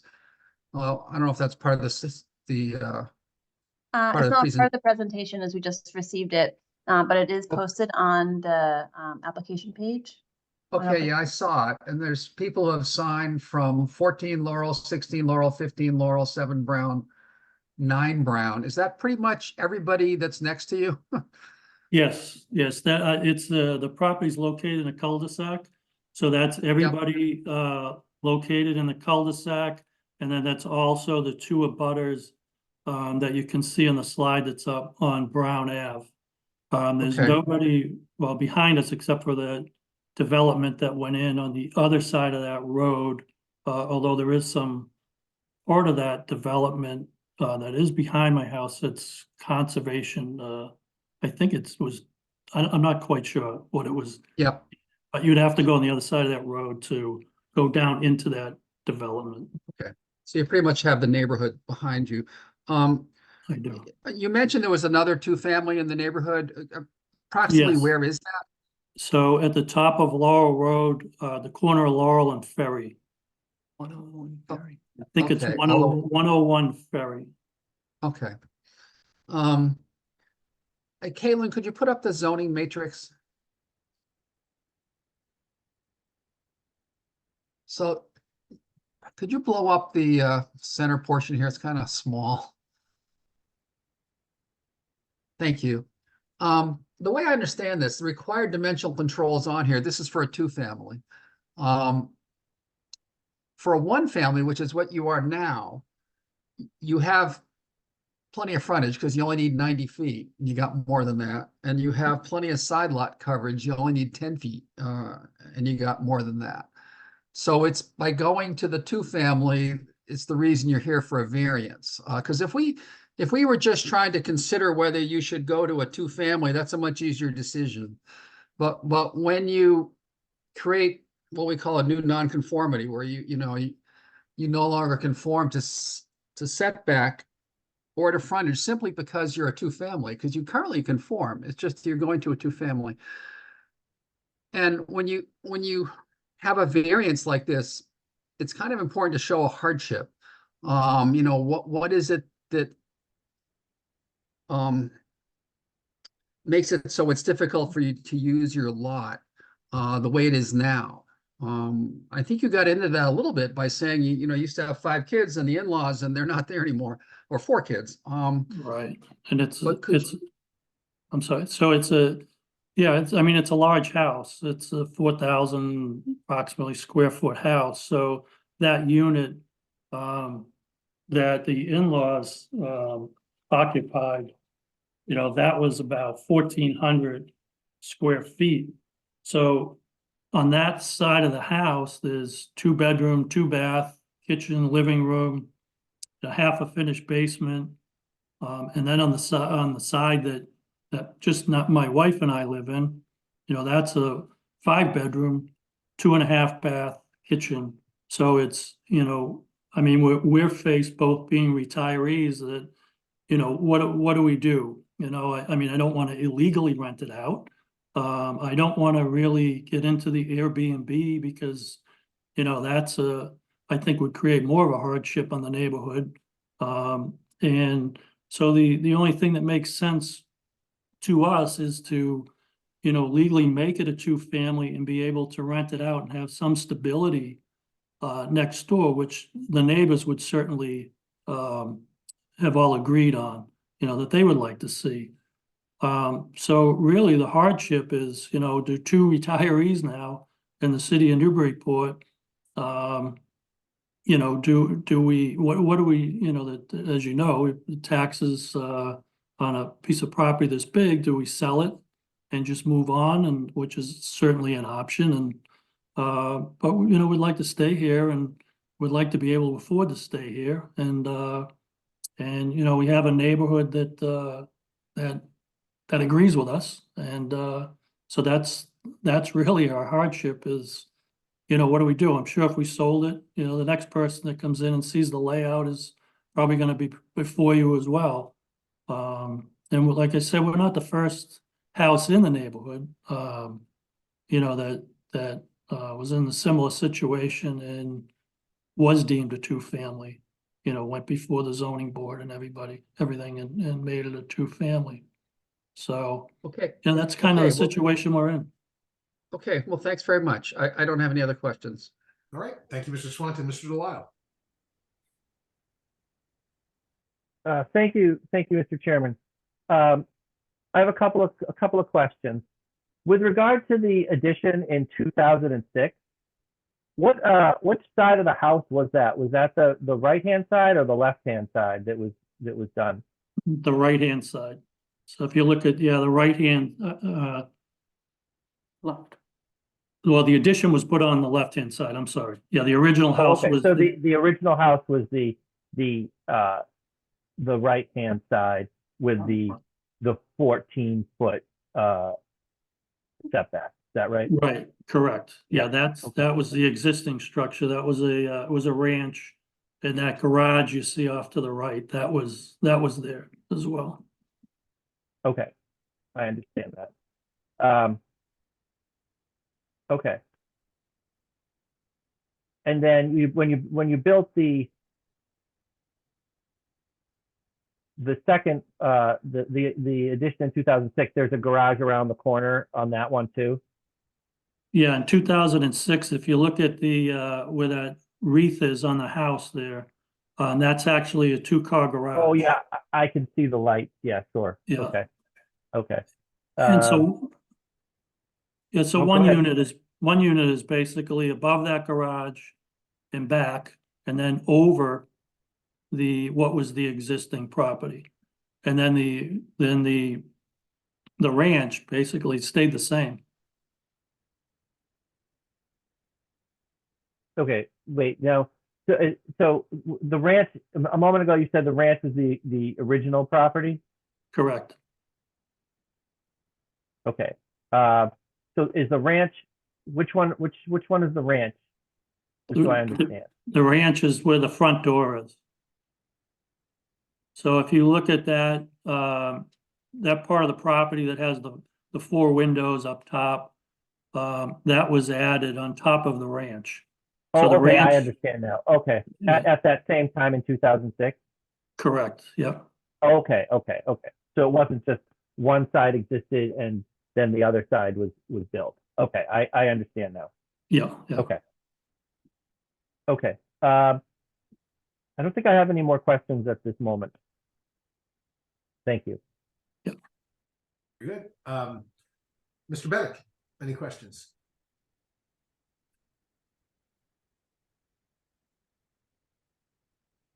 Well, we'll take a pause while we wait for Greg. Greg may be having difficulty with connectivity, but why don't we go to Ms. Scow? Any questions? Yeah, I have a question, I guess, for I think maybe it's for Andy Port. One of the prongs of the test for variance is that the unique conditions and circumstances are not the result of actions of the applicant taken subsequent to the adoption of this chapter. And I think Mr. Delisle was asking about the 2006 changes. What was the date for the adoption of this particular chapter? The copy I have has multiple dates for different changes, so I'm not quite sure what applies here. It may be that I have to double check based on the clerk's record. So there's you're looking at Muni code because there's the they put the reference to the dates, but they sometimes list them and it's not clear unless you go back and you know which one is which. We have to check our record. So I think we're talking about the specific provision in question. So let me take a look. Yeah, I've just got a printout, so I don't have it just at the end of the entire summary, I guess, restatement. It has multiple dates. Yeah, I'd want to double check that. Okay, thank you.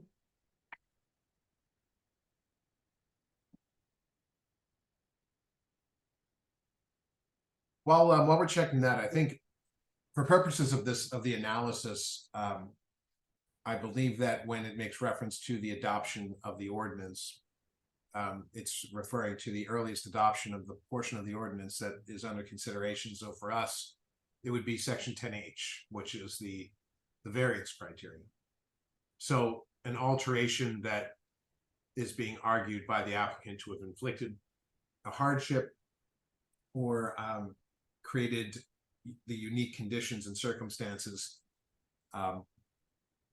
when we measure that timeline of actions of the applicant taken subsequent to the adoption of this chapter, the chapter to which I think it's referring is chapter 10H. So it would be the earliest adoption. As I typically read it and understand it, but certainly I defer to anyone else's.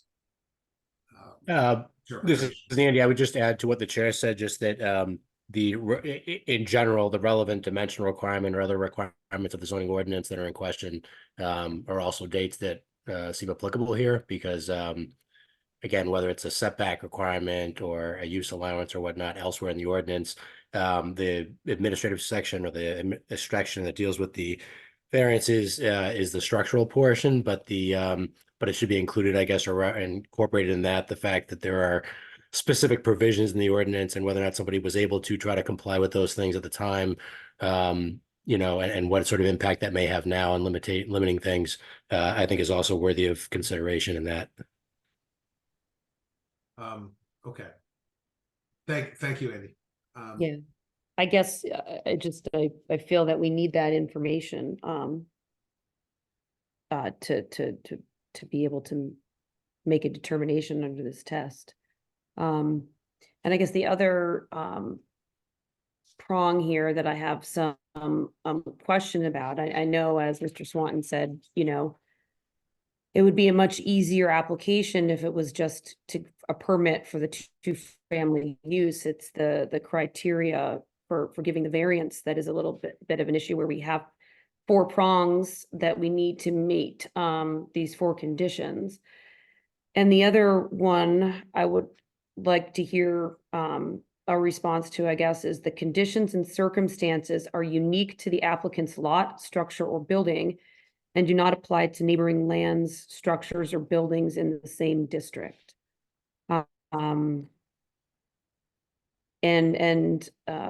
Perhaps the uniqueness has to do with the way that it's set up with sort of has been for two-family, even though, but I don't know if the applicant has given any thought to that particular issue. I'm not quite sure I understand the question. So we have. Go ahead. Ms. Scala, perhaps I can help. So Mr. McCarthy, what the board is and what Ms.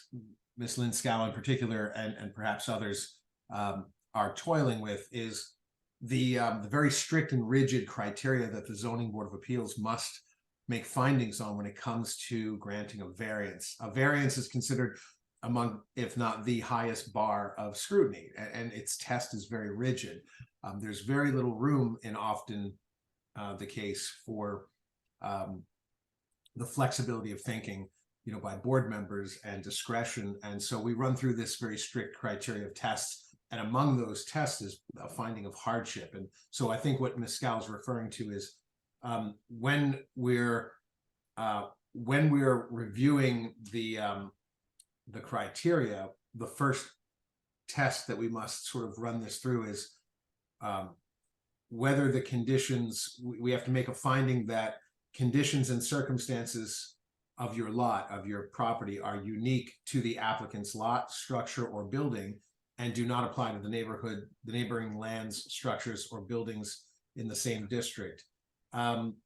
So there must be some sort of uniqueness that contributes to the fact that you need a variance because because of often we're allowed to review shape, size, topography, soil conditions, hydrology, like is the parcel wet in some areas, so therefore structures have to be in one corner of the lot, and so you really can't use the lot as you would otherwise be able to in measuring these distances. These are the things that we have to ask an applicant to present us, and that's why often technically it becomes tall grass. So not to make it any more confusing for anyone, what we would like to hear is there anything special about this lot that is particularly unique to your lot that doesn't apply to the other lots in the neighborhood or on the street?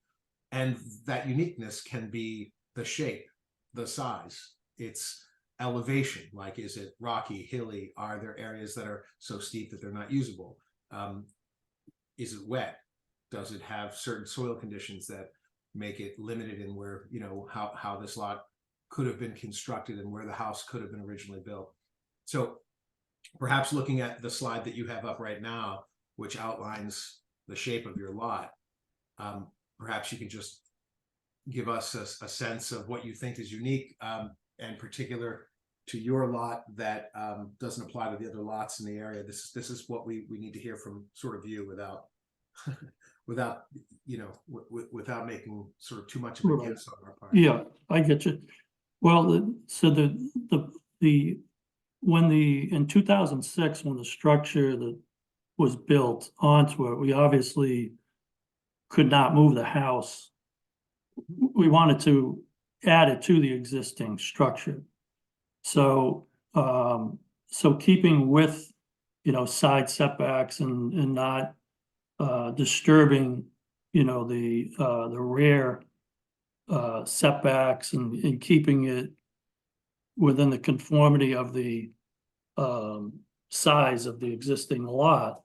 That's how we were, determined how we were going to set it up. As far as the frontage, so the side lot, the side setback, I mean, there was nothing we really could do with that without moving the existing structure back, which, wouldn't have made any sense at all, because then we would have been taking a 1,500 square foot house and moving it back, what basically was, I don't know what, 6 feet. So that,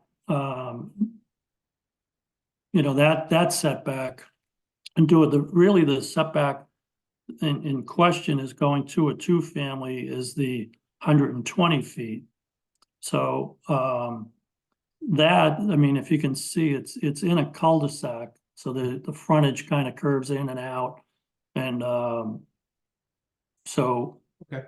I really don't see how, there wasn't anything I could do, to change that.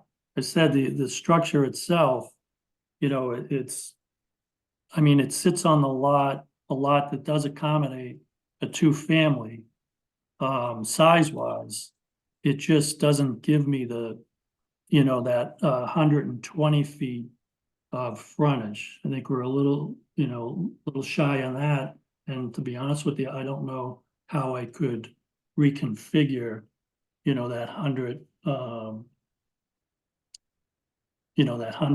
a little over 100 feet. So the 100-foot buffer. With the wetland. There has to be. Yeah, but my wife was just asking me a question here. The frontage is what's in question. And that's, we need 120 feet and we're a little over 100. So, I mean, I can't do anything to change that.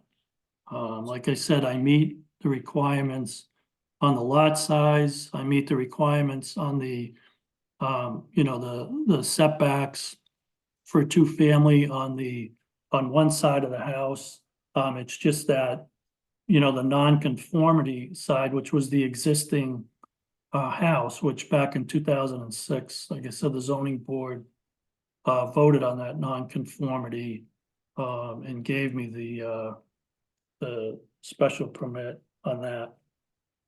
But I don't know how else I can really answer that, other than the shape of the lot in the front, where that cul-de-sac kind of curves in and then goes out.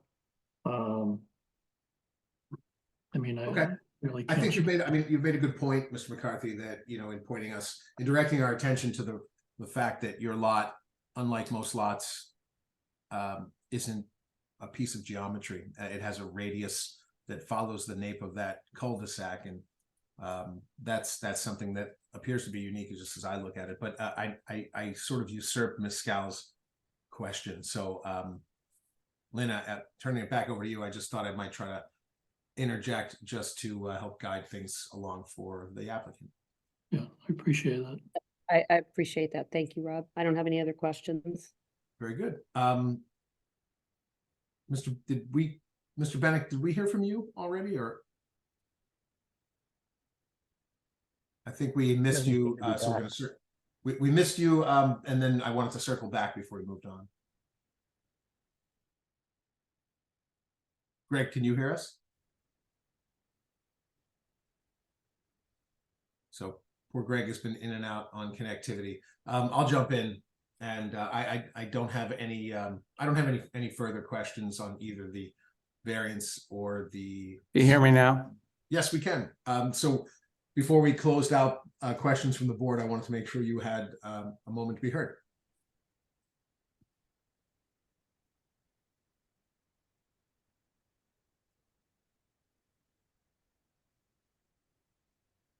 We're not getting you. We're not getting you, Greg. I think we have you now. How about now? We have you now. Better? Yes. Do you hear me? Yes, we can. Okay. Could you just put the photo of the house back up, please, just for a moment? Right. So a couple questions here. How large are each of these living units? So one side, the original ranch part is approximately 1,400 square feet. And then the addition was approximately 2,500 square feet. I think the total square footage is somewhere around 4,000. So, Yeah, 3,800 was the. so as I'm looking at this photo, I see the garage to the right. Correct. Okay. And then to the left of the garage, would you characterize that as the larger of the two or not? I'm confused Yeah, here. yes, the larger of the two units would be the garage you see on the left with the wreath on it. And the second floor of what if you could picture the original ranch, that's attached to the left-hand side. So the left-hand side has 5 bedrooms. The ranch has 2. Okay. And okay, 5 bedrooms? Correct. And where's the parking? I see the garage on the right. Is there another? Where else is parking? So there's parking on the left. I see. Right. Yeah. Okay. Yeah, there you go. And then you can get into Okay. the garage on that. Yeah. So there's off-street parking for both sides. Okay. And you said there are some other 2 unit dwellings in the neighborhood. Is that correct? Right. Yeah, on Laurel Road, which is where this residence is, at the top of Laurel, right at the corner of Laurel and Ferry, is a 2-family. I know this is probably a question you can't answer, but would you happen to know if that 2-family residence meets the front side yard requirements for a 2-family? I'm not sure. I Yeah. can't answer that. Okay, that's all I have. Very good. Thanks, Greg. So I think I already indicated I didn't have any questions myself. So we'll go ahead and close that portion of the public hearing and go into deliberations. And as we deliberate, of course, I think the members are familiar. We have 2 applications to toil with. Of course, we have the request for a variance, and the criteria under 10H for a variance are 4, and they are the conditions and circumstances are unique to the applicant's lot structure or building and do not apply to the neighboring properties as a whole in the same district.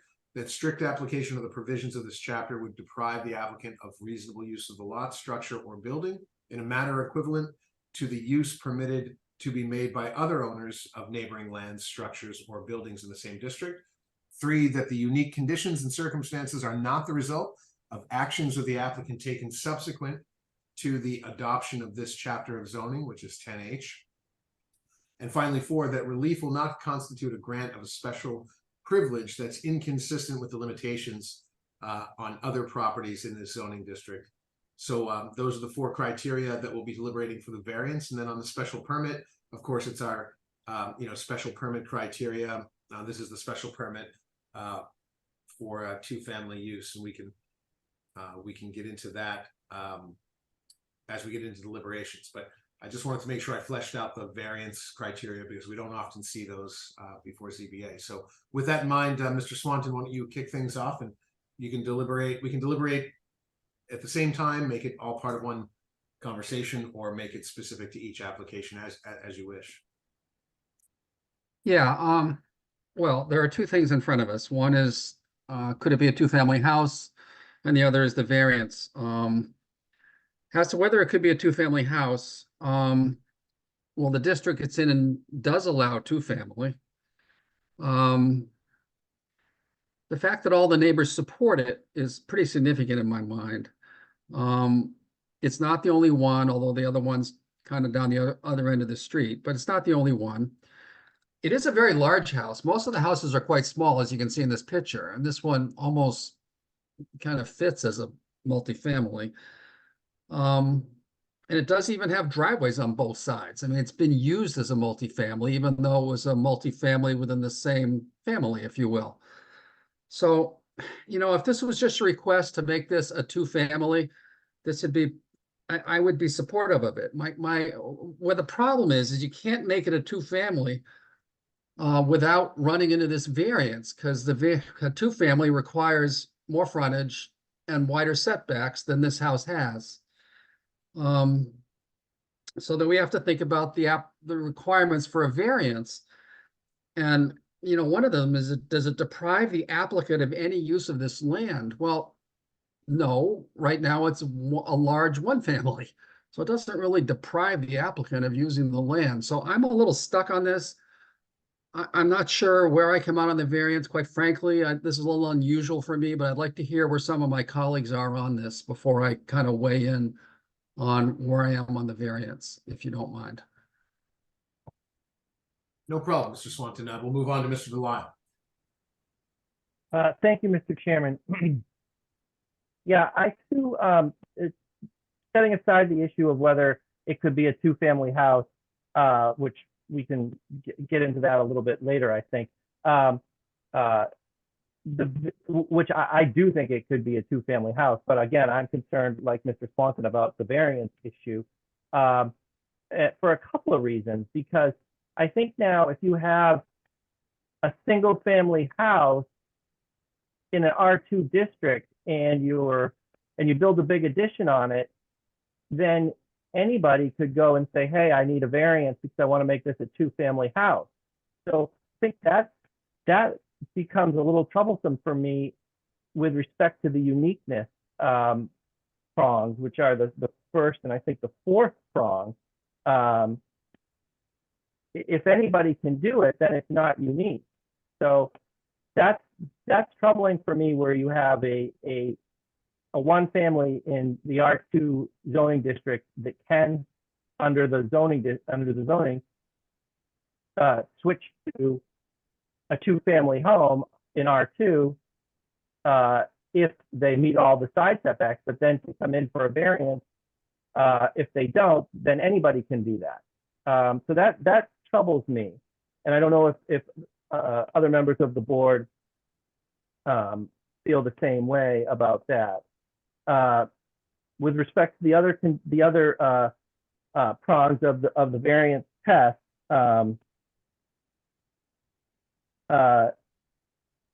so Mr. Swanson brought up the strict application would deprive the landowner of the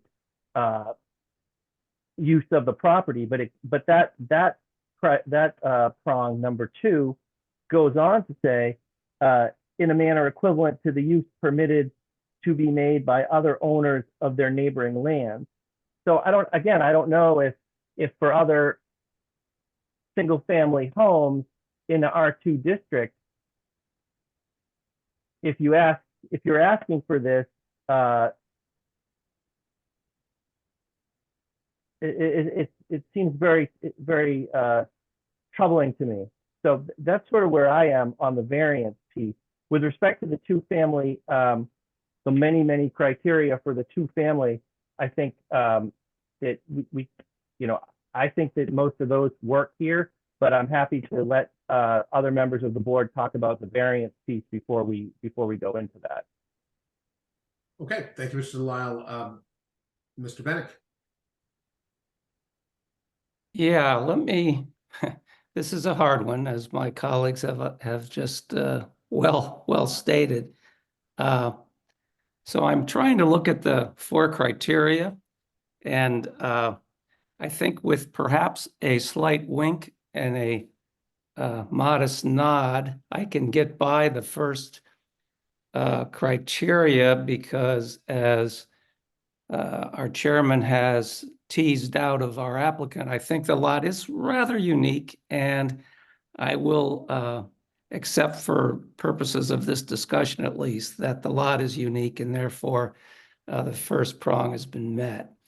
The second prong, Mr.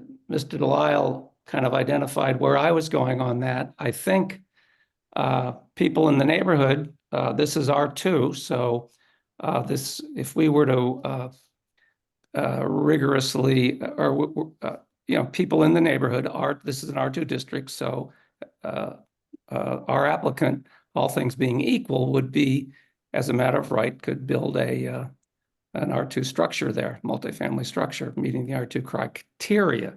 So I think the second bullet is met also. I then go to the third bullet.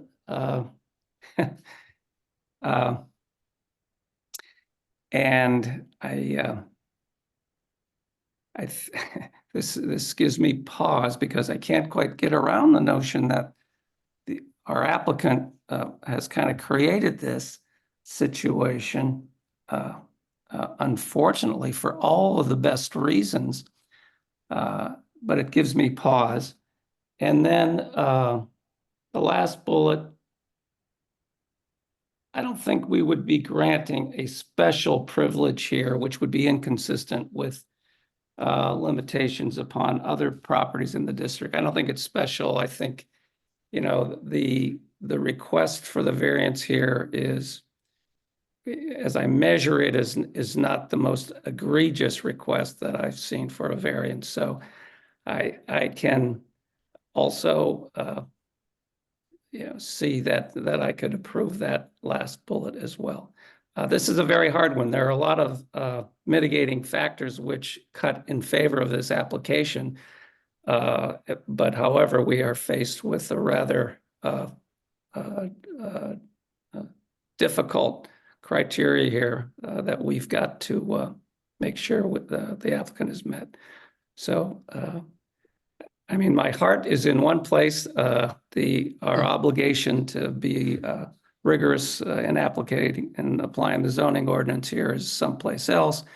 I think we have to be mindful that we, as members of the board, have an obligation to kind of meld those two obligations together when we exercise our discretion. So where that takes me, I'm not quite sure, but that's my piece at this point. If I could ask Mr. Bennett, since you've gone through so well in articulating kind of the methodical criteria and where you fall on them, would you mind taking a moment just so that we can, for the record, go through the criteria from your view of the special permit for nonconformities as well? Just we can then say that we as a board have kind of unpacked that, and certainly anyone else can speak to it, but would you mind doing that? This is the special permit for findings for 2-family use special permit, and there's basically 9 criteria from the staff report that can be kind of our guide, just like in the variance. Oh, we lost Mr. Bennett. Did you ask me to do that? Yes, Mr. Chair? if you wouldn't mind, and if not, one of us will do it. I just figured since you're gone through the criteria for variance, we have to kind of check this box in our deliberations. I can do that. I'm listening on my phone because the audio is so bad and trying to keep the Zoom. So do you want bear with me for one moment. Maybe we can go to Ms. Scow and it might be Lynn. Would you mind doing it? Sure. Why don't we do that, and we'll relieve poor Mr. Bennett of the technology issues. But thank you, Greg, for I know you would have, but I forgot you had the connectivity issue. So Lynn, same thing. Just in deliberations, we've already kind of heard from Mr. Bennett on the criteria. We can whatever you have to say, you have the floor, but let's try to articulate the special permit criteria as well. So I'll go through the special permit criteria of two-family use right now first. There are nine points of criteria that must be met for two-family use special permit. The first is that the use requested is listed in the table of use regulations or elsewhere in the ordinances requiring a special permit in the district for which the application is made, or is similar in character to permitted uses in a particular district, but is not specifically mentioned. And as has been mentioned, this property is located in the R2 zoning district, and two-family use is allowed by special permit, so that criteria is met. The second prong is that the requested use is essential and/or desirable to the public convenience and welfare. And as two-family use is already prevalent and permitted in R2, and that the city is in need of different housing options, and especially with the MBTA requirement, I would imagine that this criteria would be considered met. The third point is that the requested use will not create undue traffic congestion or unduly impair pedestrian safety. And we believe that that is met. And we also note that it has 4 parking spaces already, which would be required. The fourth prong would be that the requested use will not overload any public water, drainage, sewer system, or any other municipal systems. To the extent that the requested use or any developed use in the immediate area or in the other area of the city will be unduly subjected to hazards affecting the health, safety, and or general welfare. And we believe that this is met as well. As he said, more people have currently lived in the property than likely would with the change. 5, any special regulations for the use set forth in the special permit table are fulfilled, and there are no special regulations for this use. So that is met. 6, the requested use will not impair the integrity or character of the district or the adjoining districts, nor be detrimental to health or welfare. And two-family use will not impair the integrity or character of the district, which permits it's R2. It permits multifamily housing and two-family use, and that's consistent with the district, so that's met. 7, the requested use will not, by its addition to a neighborhood, create and cause an excess of that particular use that could be detrimental to the character of the set neighborhood. And as discussed, there's one other R2 use in the neighborhood for where this property is located, so it will not cause an excess of that particular use that would be detrimental to the character of the neighborhood. 8, the proposed use is in harmony with the purpose and intent of this ordinance, and the purpose use is in harmony with the purpose and intent of the ordinance. Two-family use is consistent with this R2 district. And 9, the proposed use shall not be conducted in a manner as to admit any dangerous, noxious, injurious, or otherwise objectionable fire, explosion, radioactive or other hazard, noise, vibration, dust, smoke, odor, or other form of environmental pollution. And the proposed use shall not be conducted in such a manner. So this prong is met as well. So I think as everybody has referenced, in my view, these 9 criteria have been satisfied for permitting two-family use for this by special permit for this home. I'm going to the question of the variance, which is required because the change in use from single family to two-family will result in 2 additional non-conformities to the zoning requirements for this particular district and this lot. And I think we've spoken to the difficulty in that we're having in meeting some of these criteria. And I think that the fourth prong that Mr. Bennick had noted, relief will constitute a grant of a special privilege inconsistent with the limitations upon other properties in the district. This one is tough when going to, I think, some of the comments that Mr. Delisle had earlier, that if someone were to just to build a two-family in this neighborhood, they would have to meet those those setbacks. And so and if they had come to us before the addition was made, they would meet the setbacks. So it may be inconsistent with, I don't know necessarily what the other homes in the neighborhood have in this regard. If, you know, so that one's a tough one for me.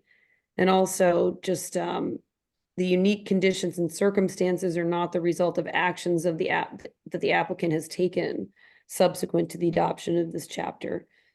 That's a tough one for me, given that I think one of the setback, you know, the violation of the setback is a result of appears to be, unless I'm mistaken, is a result of the addition that was made by the applicant in 2006. So I echo that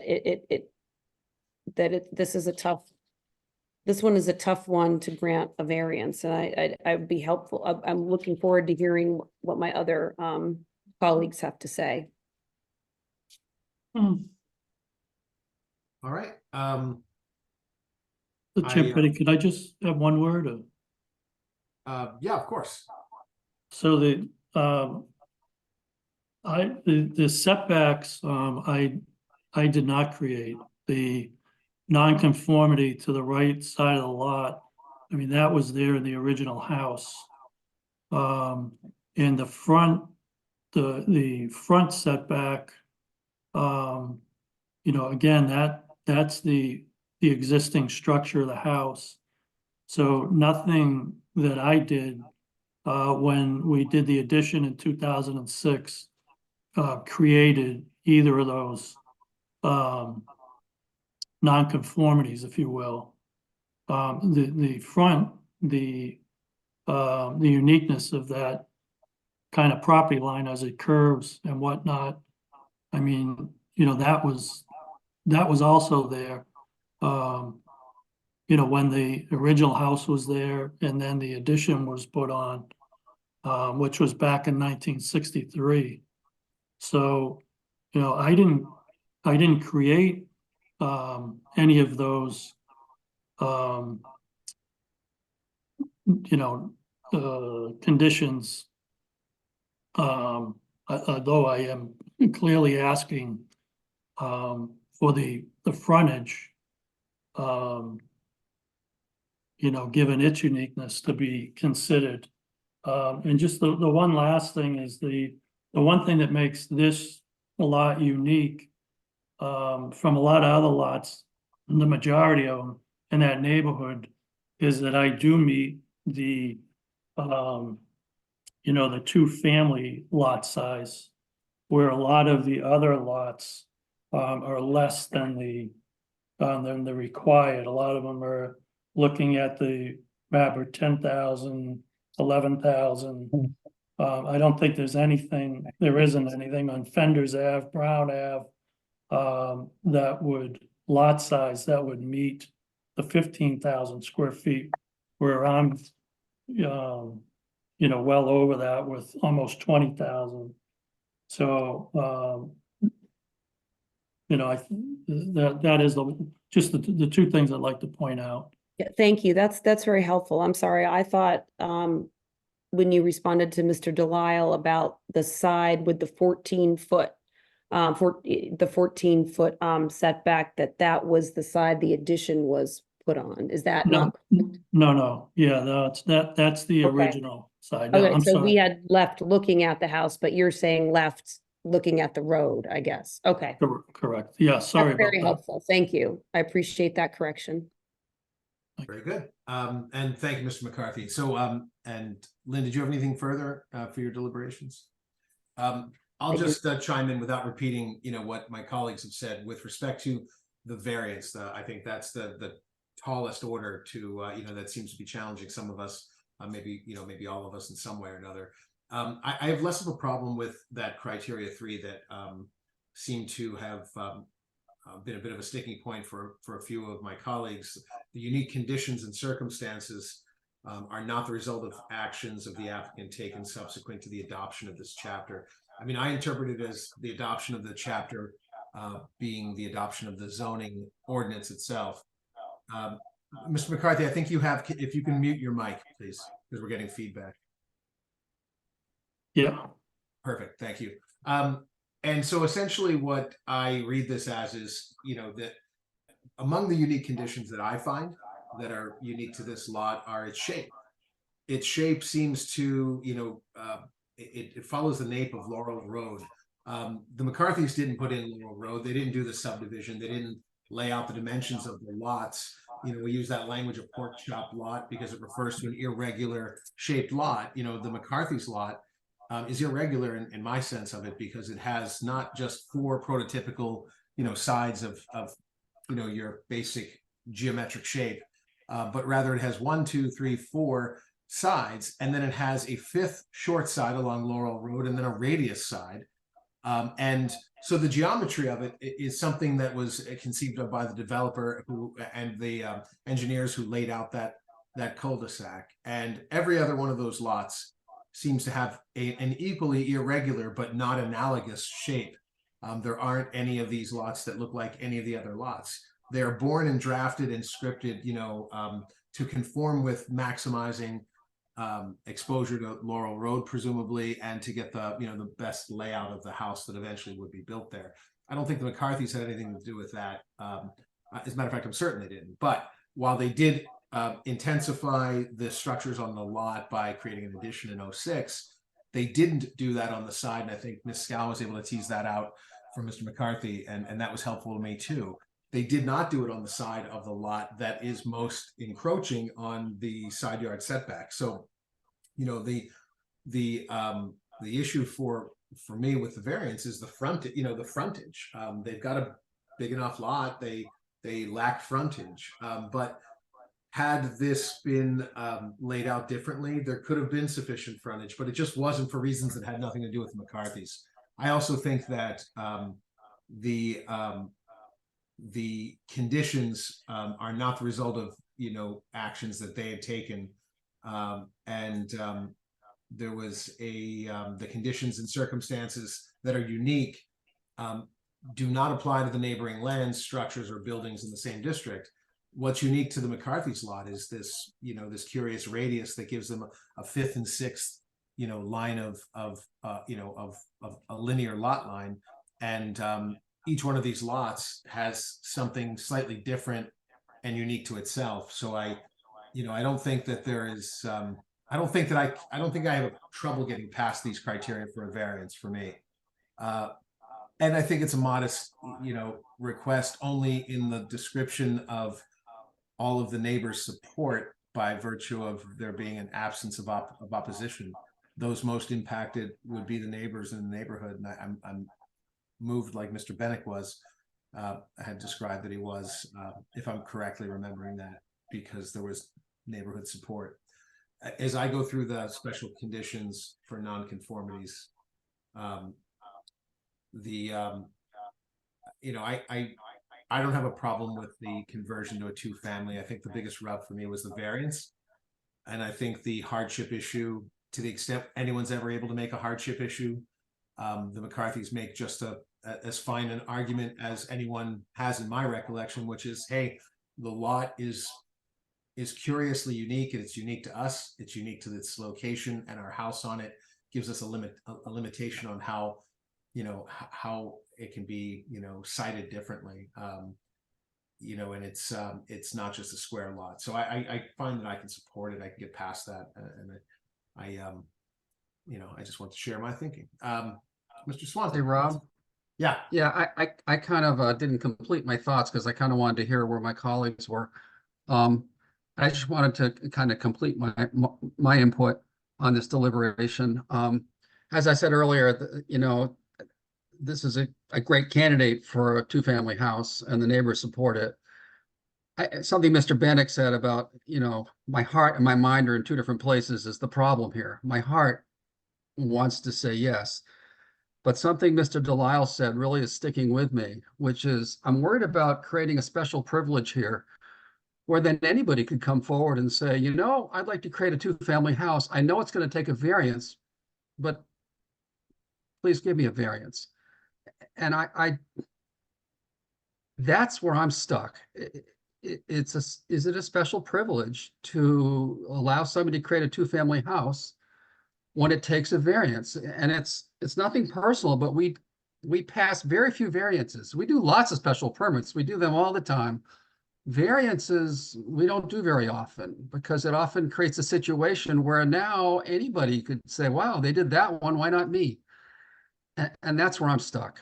So that's why I have a hard time getting behind the variance here, despite my heart telling me this has been a two-family house for a family. It's a big house, the neighbors support it, and there's a lot going for it. But I'm stuck on this issue of, if we say yes to this one, what's to stop anybody from coming forward and saying, well, I know I need a variance, but you did it for him, why not for me? That's why I have a hard time supporting this variance. Do you toil with the idea of creating precedent, or is it just? So yes, I don't know if this, if this eases your mind or your soul, but when it comes to what we do on ZBA, the good news is we make sort of case by case special exceptions each and every time, which is insular and unique only to that application.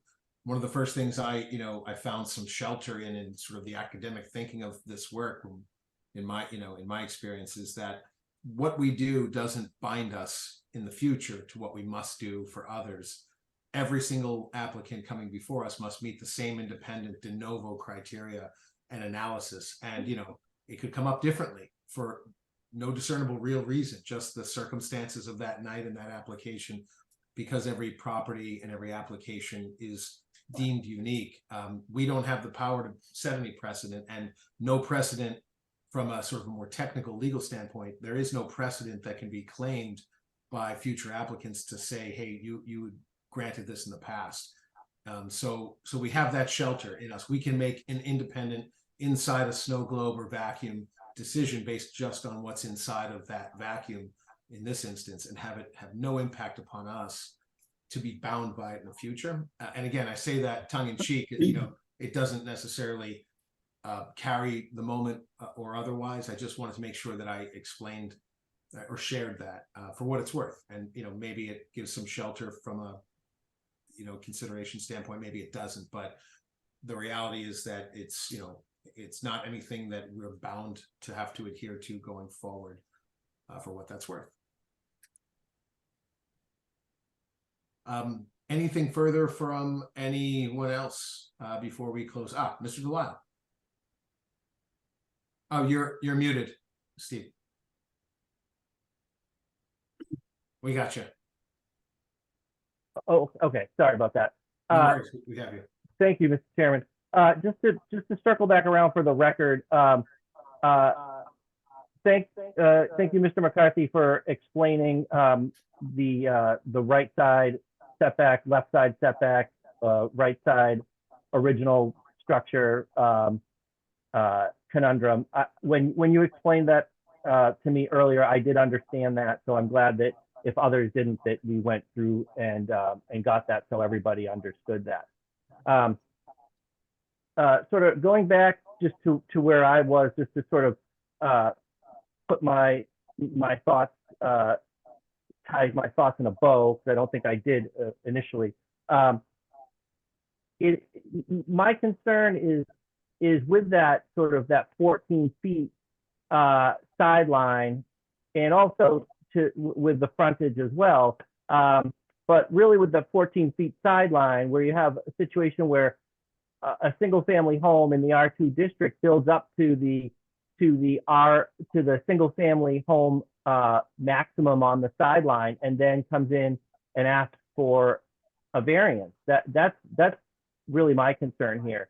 That if we're allowing this, and say, oh, we have an odd shaped lot, but really, it is an odd shaped lot. I do understand that, and certainly, that you can get over a couple of the hurdles with But when I spoke earlier, I think I did say that I was having trouble with 1 and 4, and I'm still having trouble with 4, even if you were to give in on 1 relative to the odd shaped lot. So I'm still having some trouble here, and I don't really think I can support the variance. But I not that it would be sort of a moot point, but I would support the change with respect to the 2-family use. But that's where I am. Okay, thank you, Mr. Delisle. Any further deliberations before we close that portion and go to a motion on both matters? All right, I'm going to go ahead and close the deliberations portion of the public hearing on both the variance as well as the special permit. And with that, do we have a motion? And I think the motions would need to be, if you're going to make a motion, you can make the motion as to each application, and then we can take the vote separately as well. But let's start with the variance. Do we have a motion and a second on the variance?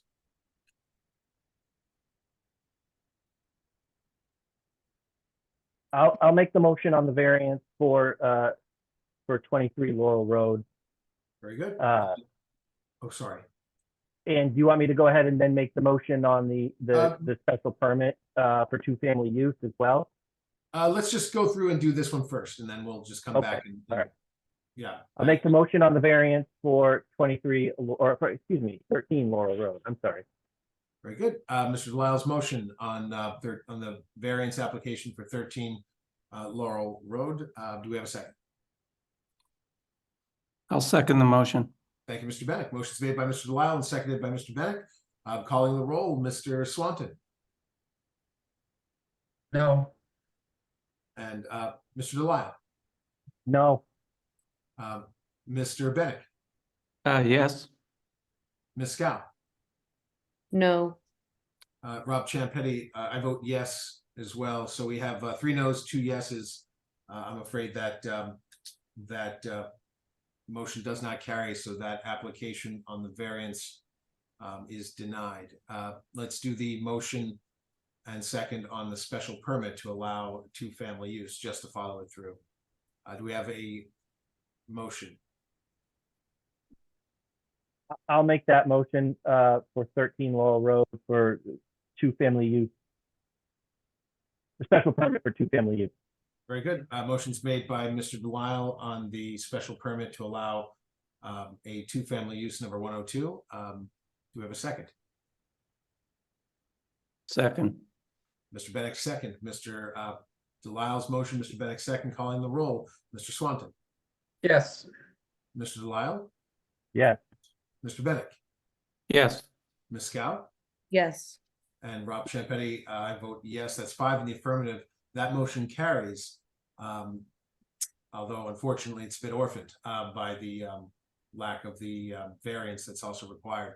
Mr. and Mrs. McCarthy, I'm not sure if you caught what had just happened, but the special permit application was approved unanimously, though the variance had failed. So I would just want to make sure you understood that, and certainly I appreciate, we all appreciate your time and the careful presentation of all of the details and facts. And I, wish it was different. Want to make sure that if you have questions, you can reach out to the planning office tomorrow when they're back in office hours. But thank you for the presentation, and we're going to move on to the next application, which is 3 Francis Drive. This is the application of Patrick Delaney, care of Lisa Mead, Tallerman and Costa LLC. The application consists of 3 parts: a variance to allow an in-law apartment that is connected only by a garage and mudroom. Secondly, a special permit for nonconformities to construct an addition over 500 square feet on a lot with a nonconforming frontage to be used as an in-law apartment, use 109, connected only by a garage and a mudroom space. And then finally, the third part of it is a special permit to allow an in-law apartment, use 109. May we hear from the applicant, Attorney Mead? Thank you, Mr. Chair and members of the board. Lisa Mead, Telemann-Costa, 30 Green Street in Newburyport, on behalf of Patrick and Karen Delaney. And with me is my colleague, Ben Taylor. As the chair indicated, this is for a property at 3 Francis Drive. Before you, you have the variance, a special permit for nonconformities, and a special permit for the in-law apartment. I'm requesting to withdraw the variance without prejudice as the applicants changed their plans and we got a revised zoning determination. So if the board would mind taking that vote to take that off the table, and we could move on.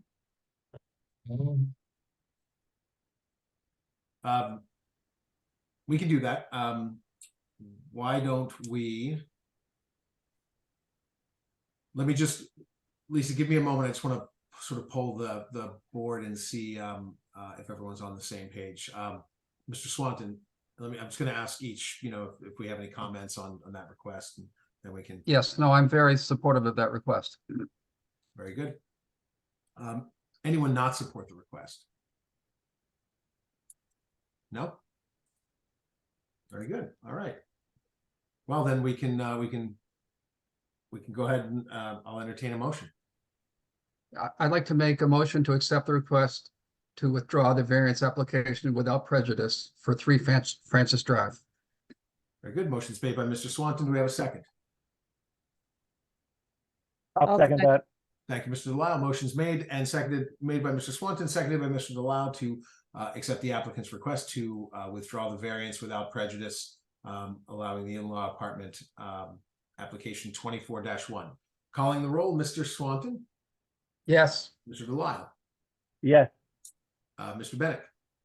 Yes. Ms. Scout. Yes. And I vote yes. That's 5 in the affirmative. The ayes have it. Motion carries. The request to withdraw without prejudice the variance application is allowed.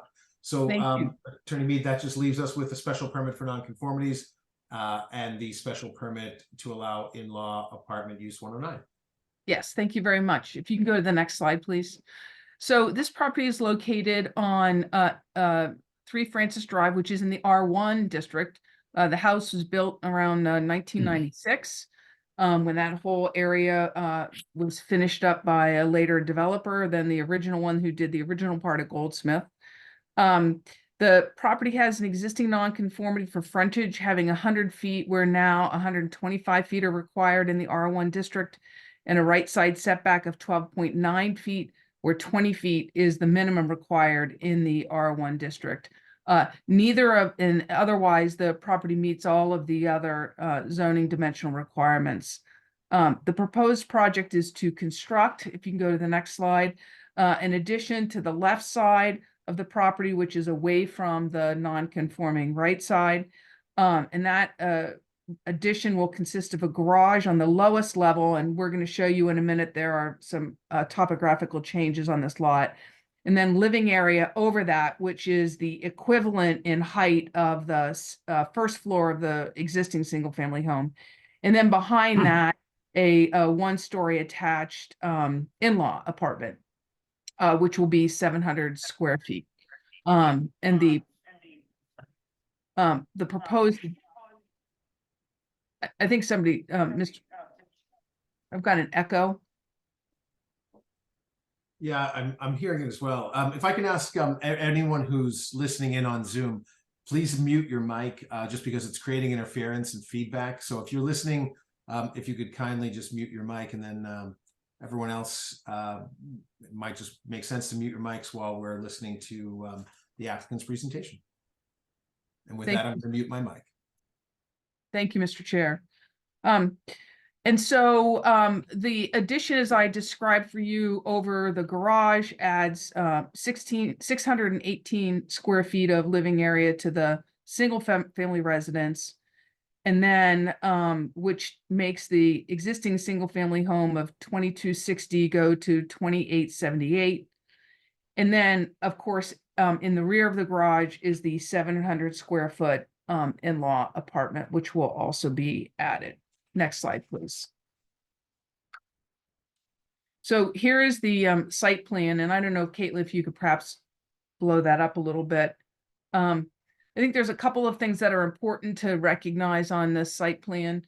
One, which is hard to see in the line drawings, is that the addition actually starts a little more than halfway back on the existing dwelling, so deeper into the driveway, as you can see here in the red footprint. It's not, when you look at the drawings, of course, they're flat, and so it looks like it's right up equivalent to the front of that existing house, and it's not. It's pushed back. So I think that's important.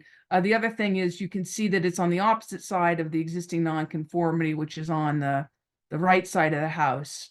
And it's actually more narrow than the current parking area. And I'm telling you that because when we see the photographs, you can kind of, you'll be able to imagine in your mind where the addition's going to go. Next slide, please. Here is a My Maps. I think what's another thing that's important here is the back of this property is I-95 and the state highway layout. That's what you see on the right-hand side of the property. And then at the corner of Francis Drive and Goldsmith, you'll see an empty lot there. That's a drainage lot. Nobody owns that. Well, I suppose the city owns it, or maybe the former developer, but it's certainly not a building lot. And so I think that's important. I don't think you should pay attention to the property lines as depicted on this because they're a little off. But again, you can see where the parking area is and imagine where that addition is going to go on the side of the house. What you can see up on Goldsmith is that there's a number of houses that have additions that are off to the side, as well as further down on Francis Drive on the left-hand side. Next slide, please. And then this is the front of the existing house. If you can go to the next slide, please. So here we have the existing elevations. And at the top left, you have the right side elevation as you're looking at the house on Francis Drive. Nothing's going to change here. You have the rear elevation on the top right. There will be on the right of that, the addition will exist, and I'll show you that momentarily. On the bottom left, you have the side elevation where the driveway is, and there are two garage doors. Just to give you an orientation, the addition will be put on where the left-hand side garage door is. The right-hand side garage will continue to exist. And then you have, the front elevation on the right-hand side. Next slide, please. And here is the proposed left-hand side elevation at the top. So you can see the addition that's being placed, the lower level garage with the living space of 618 square feet above. And then you see the in-law apartment attached to the back, which is 700 square feet. That has a cathedral ceiling that attaches to the living space of the proposed addition over the garage. And then the lower part of this is the elevation from the front. And again, as I said to you, that flat drawing makes it look like it's, right up even with the existing house, but in fact, it's a little more than halfway back on that. But you can see that the two garage bays with the living space over, and you see the in-law at the bottom, the in-law kind of bumping out to the side there on the left. Next slide, please. And here's the right side elevation. So that opens up mostly into the backyard, which will be great for Karen's mother. You can see she can walk right out into the yard and see what are her two young grandchildren will be playing, both under 3. And then in the lower, you see the rear elevation. Again, the main structure isn't changing at all, just the addition on the right-hand side. Next slide, please. And we just did a section so you could see what it looked like inside those elevations. Next slide, please. And here's the existing floor plan. Next slide, please. And then there's the proposed floor plan for the addition. Next slide, please. And here are the photographs. So as you can see, there are some significant topography issues with the right-hand side, and they drop down to the left. And you'll see where the addition is going to be attached to the rear. And so now you can see why the garage is lower, and then the second floor of the new addition is actually equal to the first floor of the existing structure. Next slide. And this is just another view, so you can see the separation between the adjacent properties. Next slide, please. And this is in the house. So I want to point out something in this, that tree we're going to show you that's ahead of I think it's a black car. That tree will be removed because that's where the addition is going to be. And there's one other one. I'll show you a better photo of it in a minute. Next slide, please. There's a tree right at the corner of that left-hand white car also that will be removed. And those are the only two trees that will be removed. Next slide. There's a better picture of that tree that's going to be removed to the to add that addition. And then you can see where that playset is where the addition will be. Next slide, please. And here's just the backyard. It's currently fenced in at the existing house. Next slide.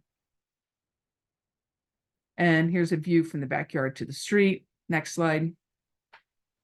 And again, the existing backyard, you can see the topo changes. Next slide. Again, this is the right-hand side of the house. Nothing's happening over here. Next slide. And again, the right-hand side, you can see the different sides of the houses across the street. Next slide. And here's some of the neighborhoods. So we have 3 Francis Drive right here, the blue one you can see, which is our property, and then 5. And then you can see a house on the corner of Goldsmith and Francis. Next slide. And there's 26 and 28 Goldsmith. Next slide. And there's 37 Goldsmith. Here's one that has the addition on the side, as I indicated earlier. Next slide.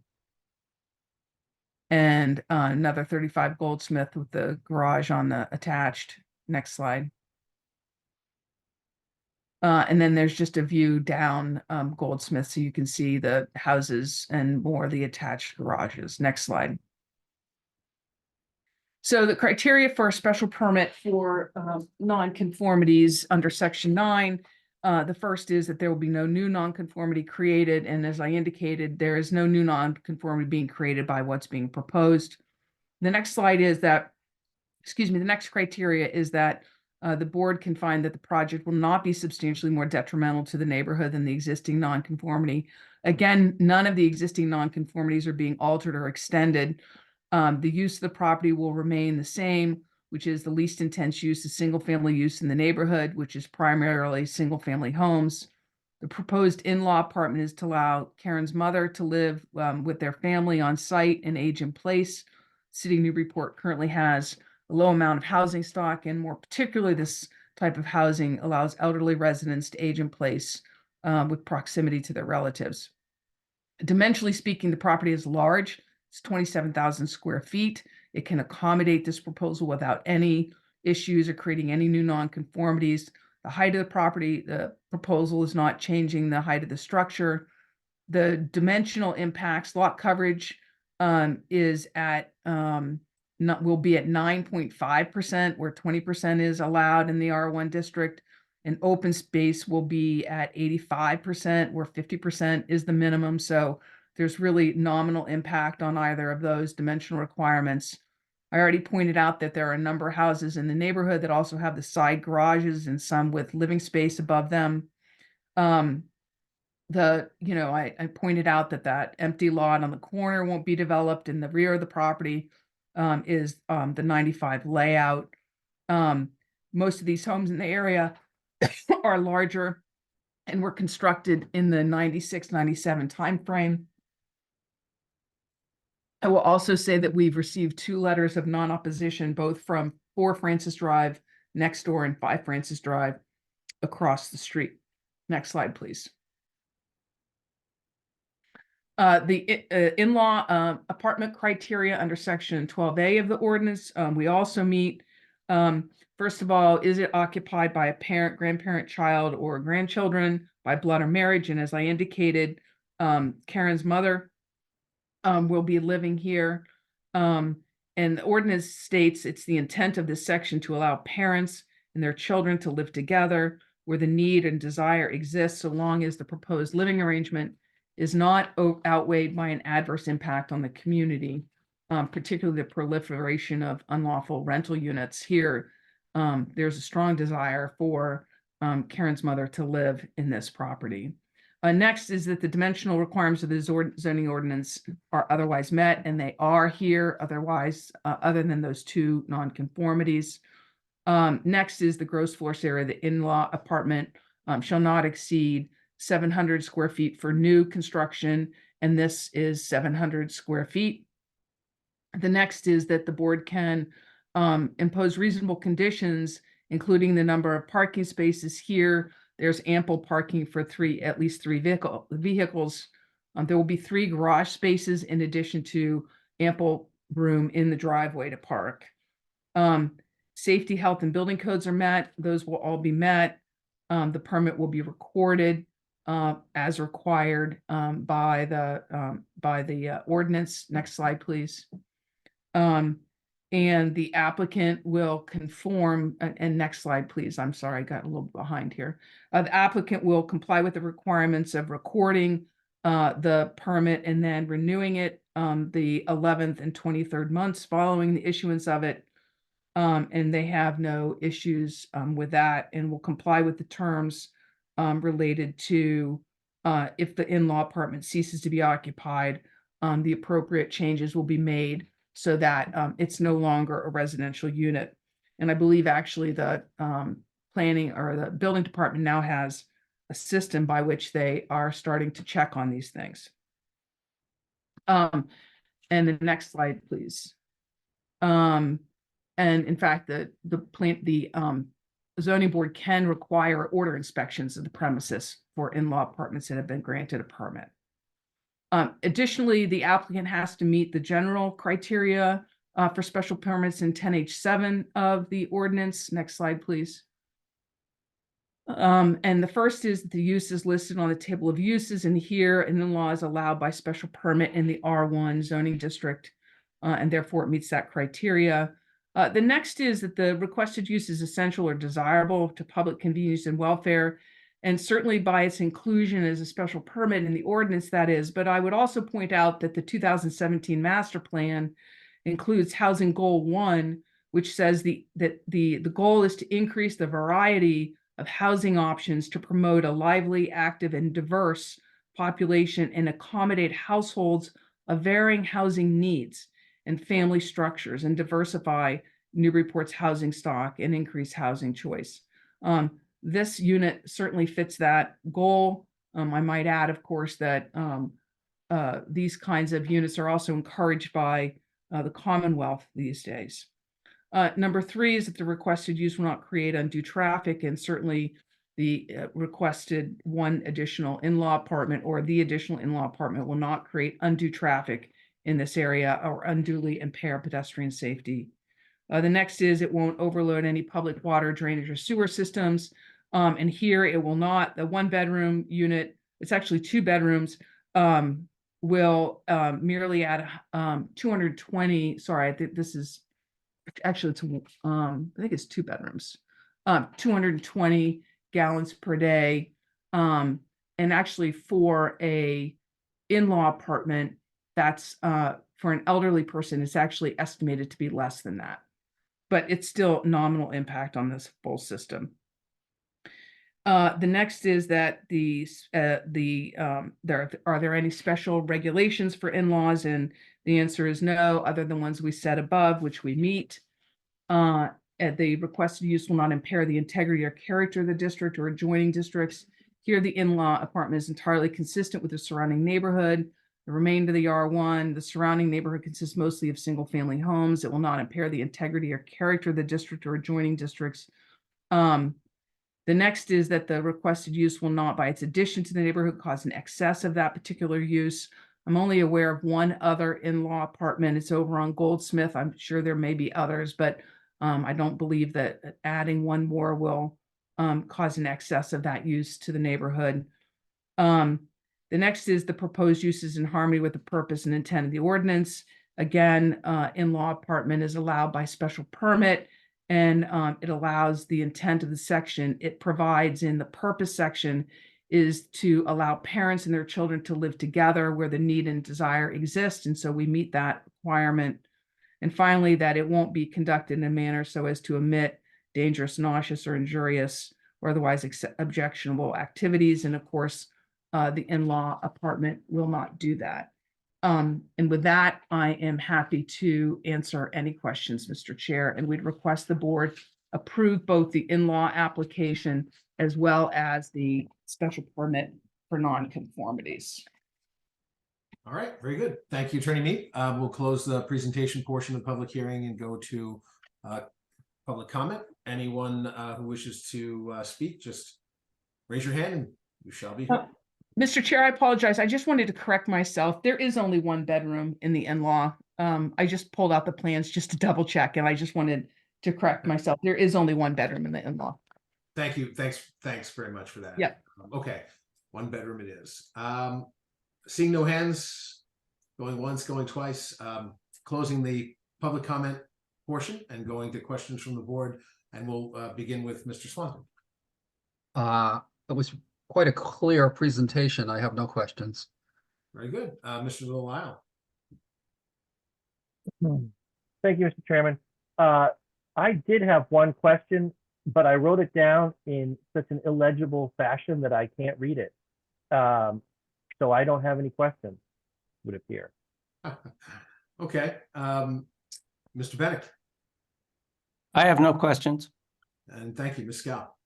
I have no questions. I don't either. I thought it was very clear as well. I'll close the questions from the board portion and go into deliberations. And again, as we all well know, we are deliberating the special criteria, the special permit criteria. We've dispensed with the variance. So why don't we begin with Mr. Swanton? And you can deliberate in any sort of order you wish. So just feel free to take them as you see fit. Sure. On the special permit, there are no new nonconformities. I don't see it as being substantially more detrimental to the neighborhood. It is a large lot. It's on the back. It's set back. There are supportive neighbors. There's a variety of houses, large houses in the neighborhood. As to the in-law criteria, it's got to be a relative. It's Karen's mother. The dimensional requirements are met. Number 3 is it can't be more than 700 feet. It's not. We can impose parking. They can do 3 spaces, so that's fine. And it meets the codes for building, safety, health, etc. So in short, I can support this entire proposal. All right. Very good. Mr. Delisle. Thank you, Mr. Chairman. I would concur with Mr. Swanton in everything that he said. I would agree with that. I can support the proposal with respect to the special permit for nonconformity, the in-law permit finding. Do you want, Mr. Chairman, do you want me to run through the special permit criteria, the 9? Yeah, we can go ahead and do that. Listed out? Yeah, okay. And I know that Attorney Mead did this and did this well, but I'm just going to go and do it again anyway for the record. Section 10H7 sets forth the criteria for a special permit. The use requested is listed in the table of uses. That is true. It's the use is fine here, single family use. The requested use is essential and or desirable. Yes, again, the proposed use is desirable and essential public convenience and welfare. And as noted, multiple types of housing are encouraged. The requested use, third criteria, the requested use will not create undue traffic congestion or unduly impair pedestrian safety. That is true also. The requested use is expected to have negligible effects on the traffic. The fourth criteria, the requested use will not overload public water, drainage, sewer system, and other municipal systems. I think Attorney Mead put into the record some very good facts with respect to that. And the use is compatible with the surrounding area and will not overload any of those systems. Criteria 5, any special regulations qualifications for use set forth in the special permit table are fulfilled. This is true. Criteria 6, the requested use will not impair the integrity or character of the district or adjoining district, nor be detrimental to health and welfare. That is also correct. The requested use will not impair the integrity, character of the adjoining districts or any other district. Criteria 7, the requested use will not, by its addition to the neighborhood, cause an excess that particular use that could be detrimental to the character of the neighborhood. The Attorney Mead said there was only one other in-law apartment in the maybe on Goldsmith Drive in the neighborhood. So this is a plus with respect to that use. The criteria 8, the proposed use is in harmony with the purpose and intent of the ordinance. That is true. It is certainly consistent with the purposes and intent of the zoning ordinance. And lastly, criteria 9, the proposed use shall not be conducted in a manner to emit any dangerous, obnoxious, injurious, or otherwise objectionable fire, explosion, radioactive, or other hazardous noise, vibration, smoke, odor, dust, or other form of environmental pollution, and it certainly will not. And with that, I can support this application is for all of the reasons set forth above. Very good. Thank you for taking the time to do that. I appreciate that, Stephen. So let's see, Mr. Bennett.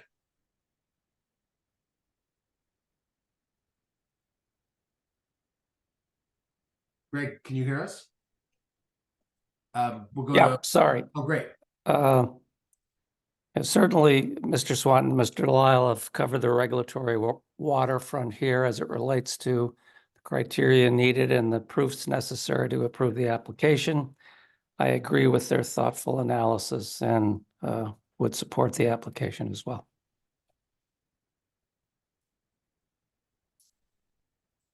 Very good. Thank you, Mr. Bennett and Ms. Scow.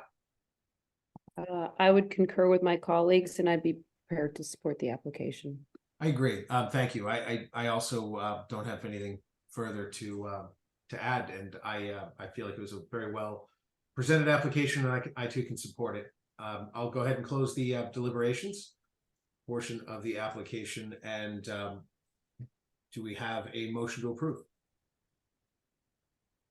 Let's take the why don't we take the special permit for nonconformities first, and then we'll do the in-law apartment use 109 special permit.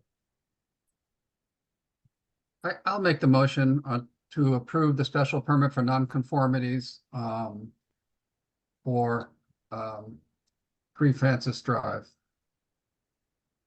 Very good. Motion's made by Mr. Swanton, seconded by. I'll second that. Thank you, Mr. Delisle. Motion's made by Mr. Swanton, seconded by Mr. Delisle on the special permit for nonconformities. Calling the roll, Mr. Delisle. Yes. Mr. Swanton. Yes. Mr. Bennett. Yes. Ms. Scow.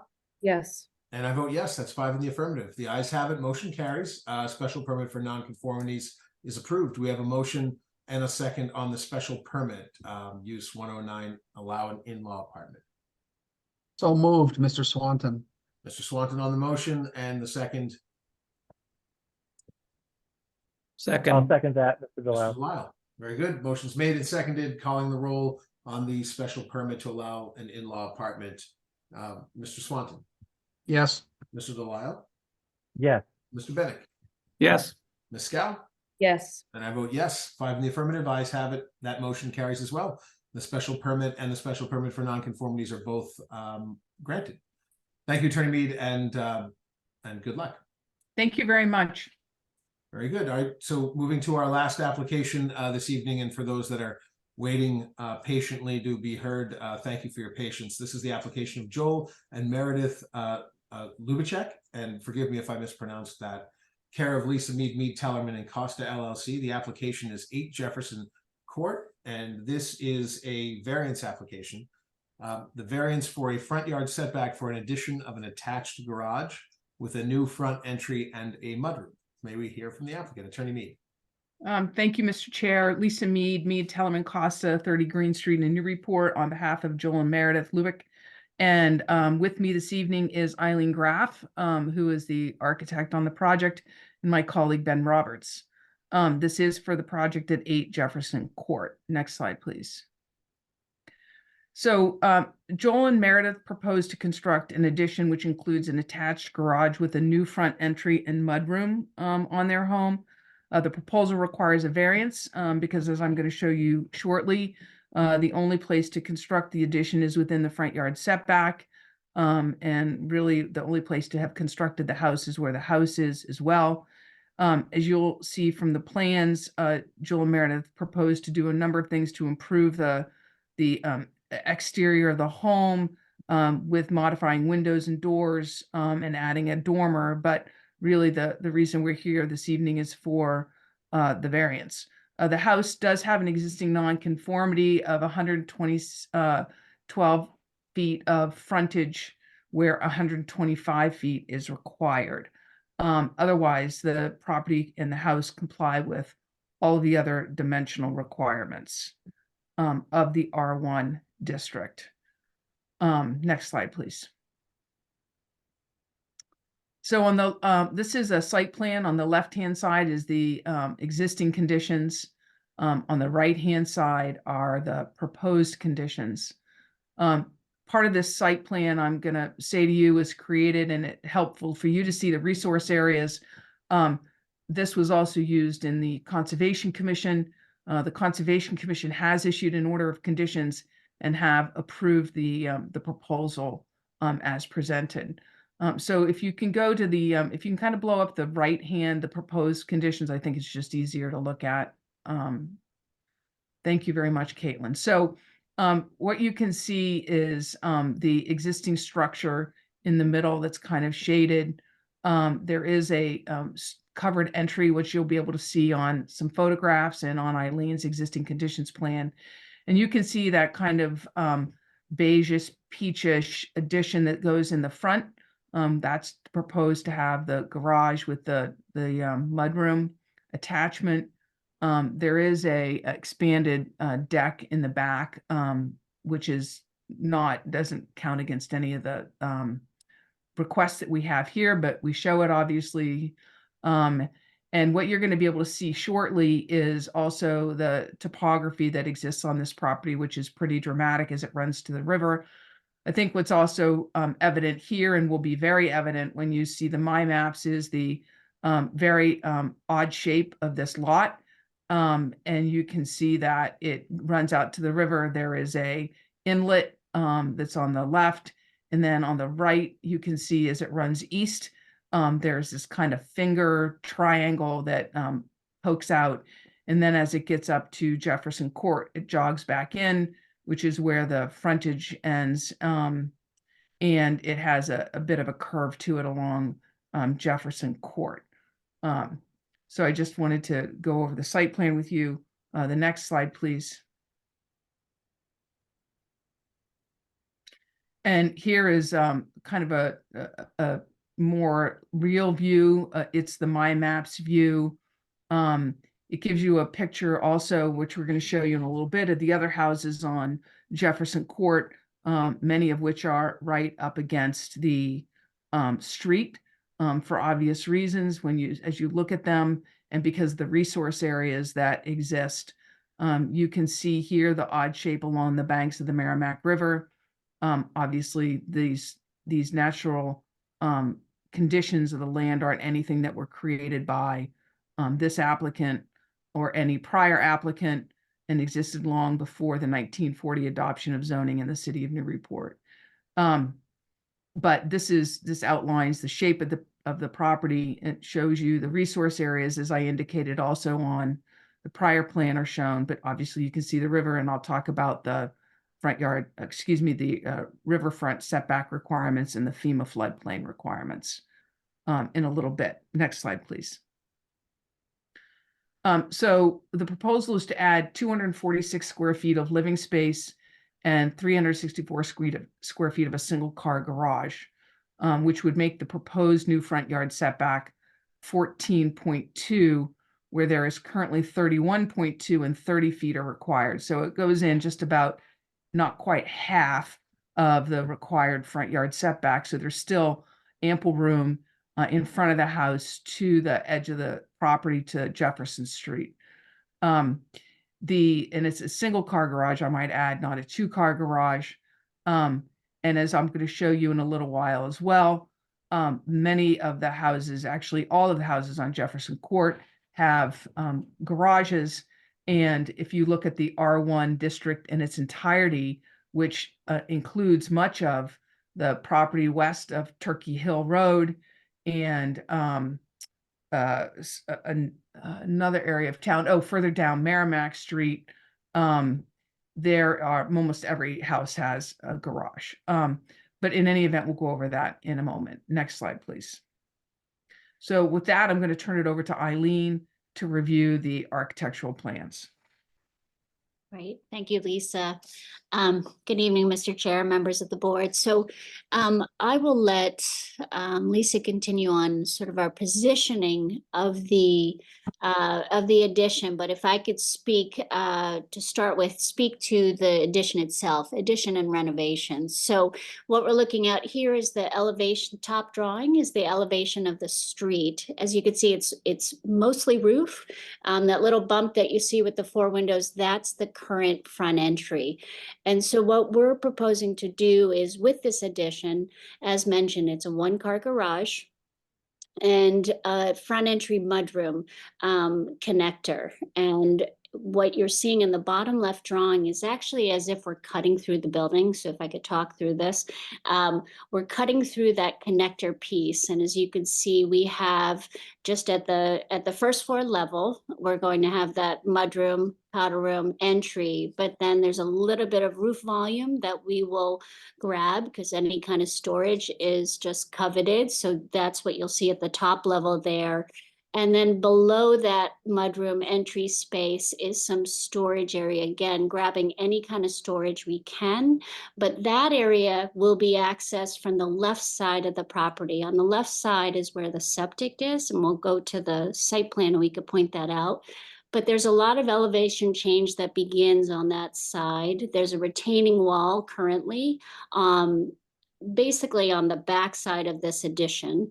And so that's where the access will happen to this storage area. And it's not full height, but it will simply house kayaks and outdoor patio furniture and stuff like that. That is really, with a 1-car garage, really important space to have.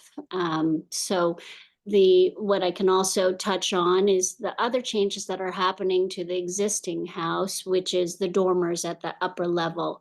There currently is a staircase that goes to the 2nd floor area that doesn't meet today's code. It's steep and it also lacks some headroom.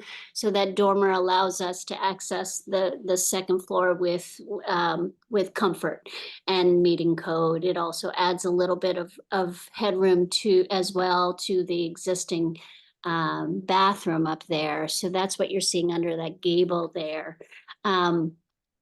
The drawing to the right is as if you were fully in the street and you're looking just to the side of the garage.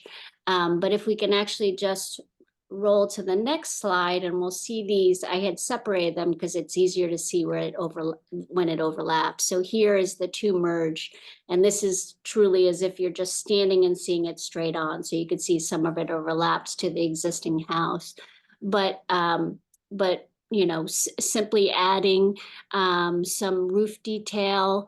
You could see a flared curved roof overhang that then integrates into the front entry, which we'll see better in a rendering momentarily. But that actually helps to tie the addition into the existing house.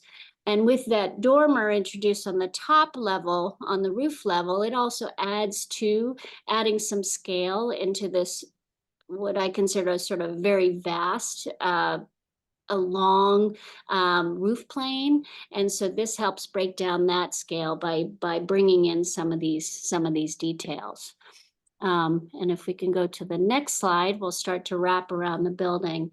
So here you can see a bottom left drawing. You can see the addition, again, single car garage with the front entry to the right of that. And here you could start to see the roof that curved roof also integrating into the addition.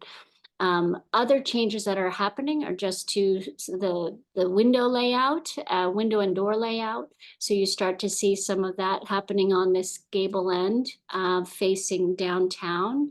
Also evident in this elevation is the topographical change. So really from the street side, you're at the first floor level, but when you start to head towards the river, it drops enough so that you basically are walkout at the ground level. So a lot of grade change along the east side of this property. And then also on the water side, you could see changes to the roof, to the deck, excuse me. So then we can slide to the next image. And this is the elevation that faces the water. The only change here is in a slight addition of the roof overhang, similar to the front side. And then also the window and door layouts are also modified. So you could see this on this elevation. As far as I could touch on materials, the windows that are going in are going to be a high-end doubly insulated glass. We've got wood clapboards going in with a cedar shake roof.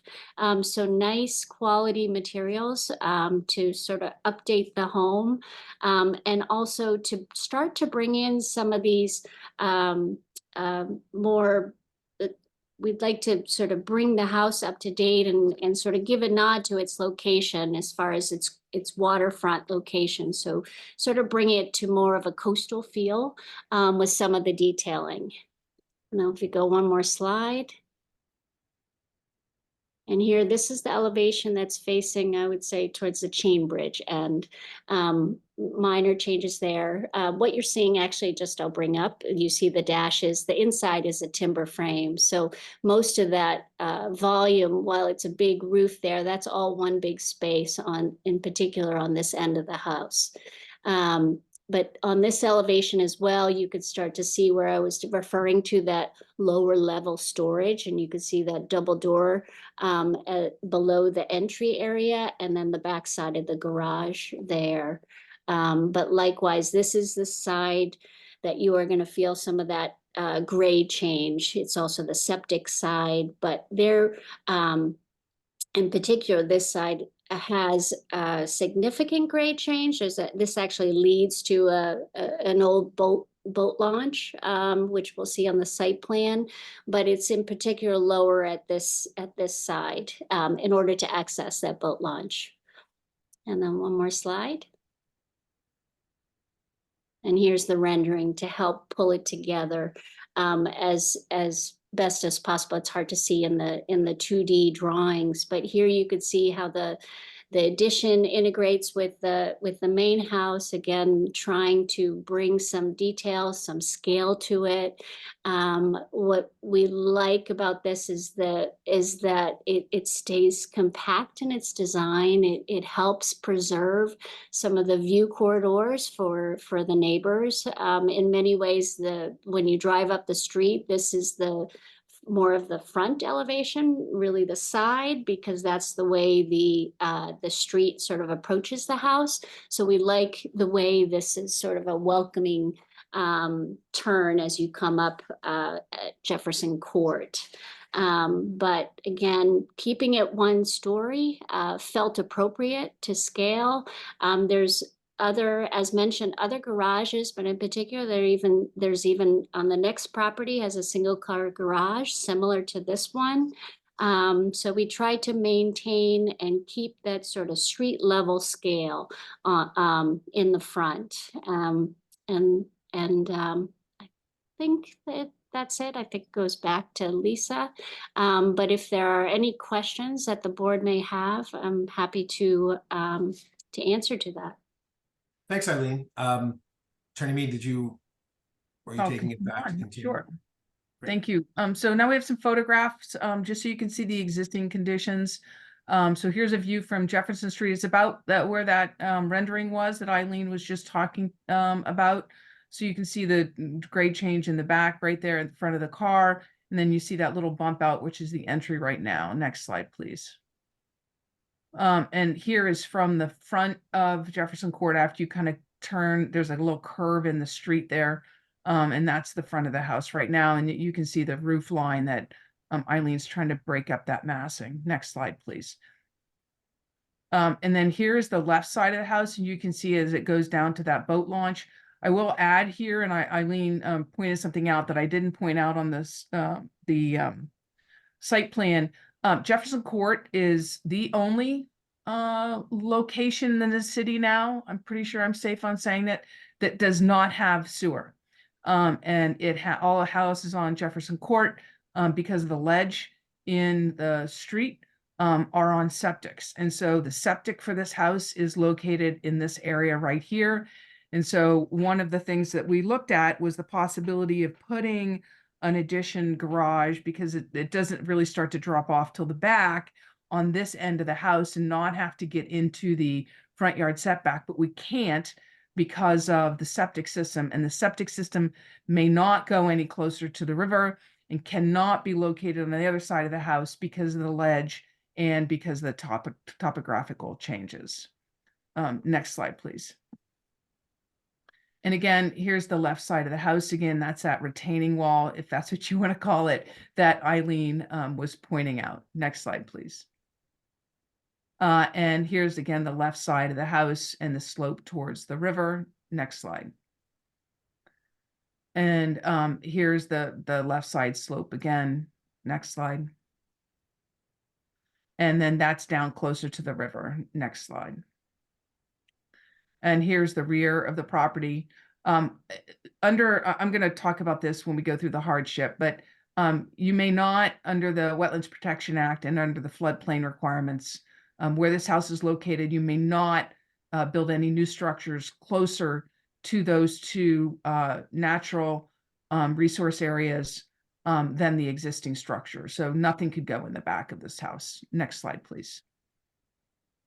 And then here is the back, and you can see in any event, even if it could, there's significant ledge and topographical challenges, none of which are the responsibility of the applicant. Next slide, please. And then here's the other backyard area. And again, you can see the ledge, and there's that lower level walkout that Eileen was talking about. Next slide, please. And then here's the steps up to the right side of the house. And again, you can see the topographical changes. Next slide, please. And then we're back up to the driveway. Next slide, please.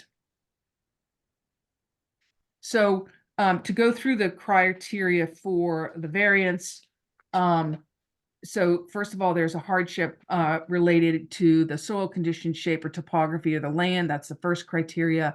Here, we've hit a jackpot. We have a soil condition hardship, namely the wetland resource areas and the ledge. We have a shape hardship, and I've already shown you the shape. And we have a topographical hardship, namely the significant drop off right at that middle of the foundation, frankly, to the back of the river. Here, the soil conditions are also, as I said, affected by the FEMA flood zone and the riverfront setback areas. The Wetlands Protection Act prohibits redevelopment within 200 feet of the setback from the river and may not be located any closer to the river than the existing conditions. Expansions of the existing structures have to be located outside of the riverfront area and away from the river. Next slide, please.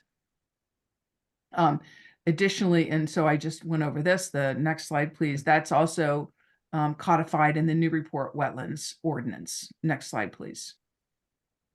I indicated to you also the steep grade change. I've talked to you about the Title V system, which is located on the left-hand side of the property and cannot be located elsewhere. And they need the Title V system, obviously. And I've talked to you about, and you have seen the exceptional and unusual shape. None of these three conditions did the applicant create. They are all naturally occurring property conditions of the property. Next slide, please. The next question is that whether or not it affects the zoning district generally, and whether or not it would be, derogate from the purpose and intent of the ordinance or a substantial detriment to the public good. So let me take that one first. Here, as we're going to show you in a little bit, it stays, the proposal keeps with the aesthetic nature of the neighborhood, and this is a compact design. It removes the vehicles from, at least one of them, from the driveway and allows the other one to be parked closer to the street. Importantly, it maintains the view corridors, and even though the ordinance doesn't necessarily protect view corridors, they are important because it also indicates that it protects the light and air circulation around this property, which is important for the river. There are neighbors in this area, and the more compact design is more favorable to the neighbors in this particular instance. It also minimizes the asphalt and keeps it contained in a more concise manner as well. Next slide, please.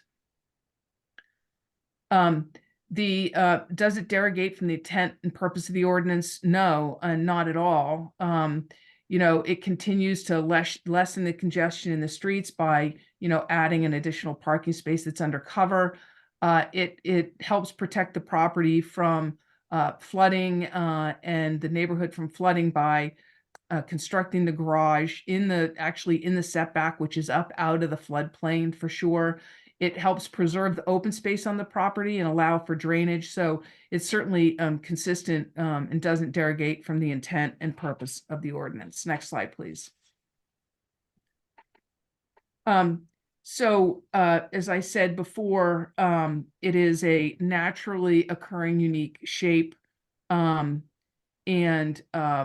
the applicant isn't responsible for creating that, and those hardships existed prior to the adoption of the zoning ordinance overall. I will say I haven't addressed the substantial hardship question related to if the relief isn't granted, would there be a substantial hardship on the applicant? And the answer is yes. In this instance, there would. One of the reasons I suspect, although I don't have the privilege of living along the river, is that it sees much more harsh weather conditions, and being able to protect your vehicles and yourself getting in and out of your car is important. And it's important for the investment that you've made in your property along the river. And so I would say that if the applicants were not able to do this, it would be a substantial hardship, which other people have been able to enjoy in the neighborhood and in the R1 district in its entirety. The R1 district has some of the largest requirements for dimensional requirements and ordinances in some of the larger houses. And most all of them have garages given that condition. And in particular, in this neighborhood, most all of these houses have garages. And not only that, and I'm going to show you this in a minute, many of the houses in this section of the R1 district are located at or near the front yard setback, interestingly enough. So I'm going to show you that in a minute. Next slide, please. So here we go. You see our property at 8 Jefferson Court. The property immediately to the left does not meet the 30-foot front yard setback. And then you carry down to the end, you can see that property at the very end doesn't meet the 30-foot front yard setback. But then if you go back to the beginning of Jefferson Court to the east here, you can see that property is built right on Jefferson Court. And if any of you have driven down here, you probably wonder how, when that snowed all that today, how anybody ever got by that house. But in any event, that house is right on Jefferson Court. And then the house at the corner of Jefferson Street and Jefferson Court, you can see that is also right on it. All of those houses that I just mentioned, by the way, have at least one garage. Then as you head up Jefferson Street, now on this particular plan, everything to the left, everything to the west is the R1 district.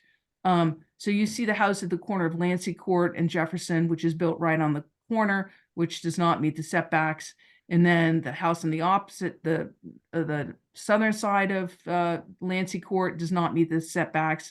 Neither does the house at the, as you move up to Jefferson Street, up to Merrimack, neither of those two houses meet the front yard setback requirements.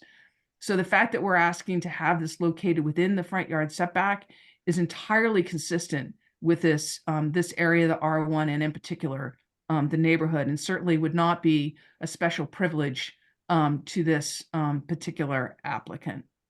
I would also say that there are letters of support from 3 Jefferson Court, which is across the street, and from 10 Jefferson Court, which is immediately to the west. And with that, Mr. Chair, I'm happy to take any questions, and the applicant requests the board grant a variance to allow the construction of this garage. Very good. Thank you for that detailed presentation. We'll close that portion of the public hearing and go to public comment. Anyone wishing to speak in connection with the application? Speak now or forever hold your peace. We have, looks like Jeff Caswell. Jeff, if you want to unmute your mic, we will recognize you and just give your name and address for our note taker, and you have the floor. Jeff Caswell, 3 Jefferson Court. I said in the letter of no opposition, I'm just calling in favor, and I hope you guys approve it. And, it's pretty consistent with the neighborhood here. So that's all I have to say. Very good. Thank you very much. Anyone else wish to speak in connection with the application? Seeing no further hands, I'll go ahead and close the public comment portion of the application and go to questions from the board, and we'll begin with Mr. Swanton. Yes. Could you go to slide 3? And zoom in on the zoning matrix. So, just trying to make sure I understand here. This house has a front setback today of 31.2 feet, where 30 is required, and you're asking to go to 14.2 to build the garage with the mudroom. Basically, yes, right? Yes, sir. What I'd like to, I think you touched on this earlier, but I'd like to probe on this question, which is if you look at the side lot setback on the left here, where the required setback is 20 and you have 41.1 feet, that's 21 feet of room to work with that would not require a variance. And if it's only a 1-car garage, it seems like it would fit. So, but you brought up some issues with this area. So Caitlin, could you slide over and look at the left map over here and zoom in on the left side map on this same slide?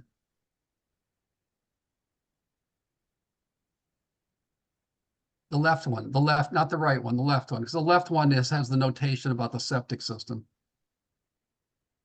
Thank you. So the area I was just talking about is that area right to the left of the house. And I just want to make sure I understand this area.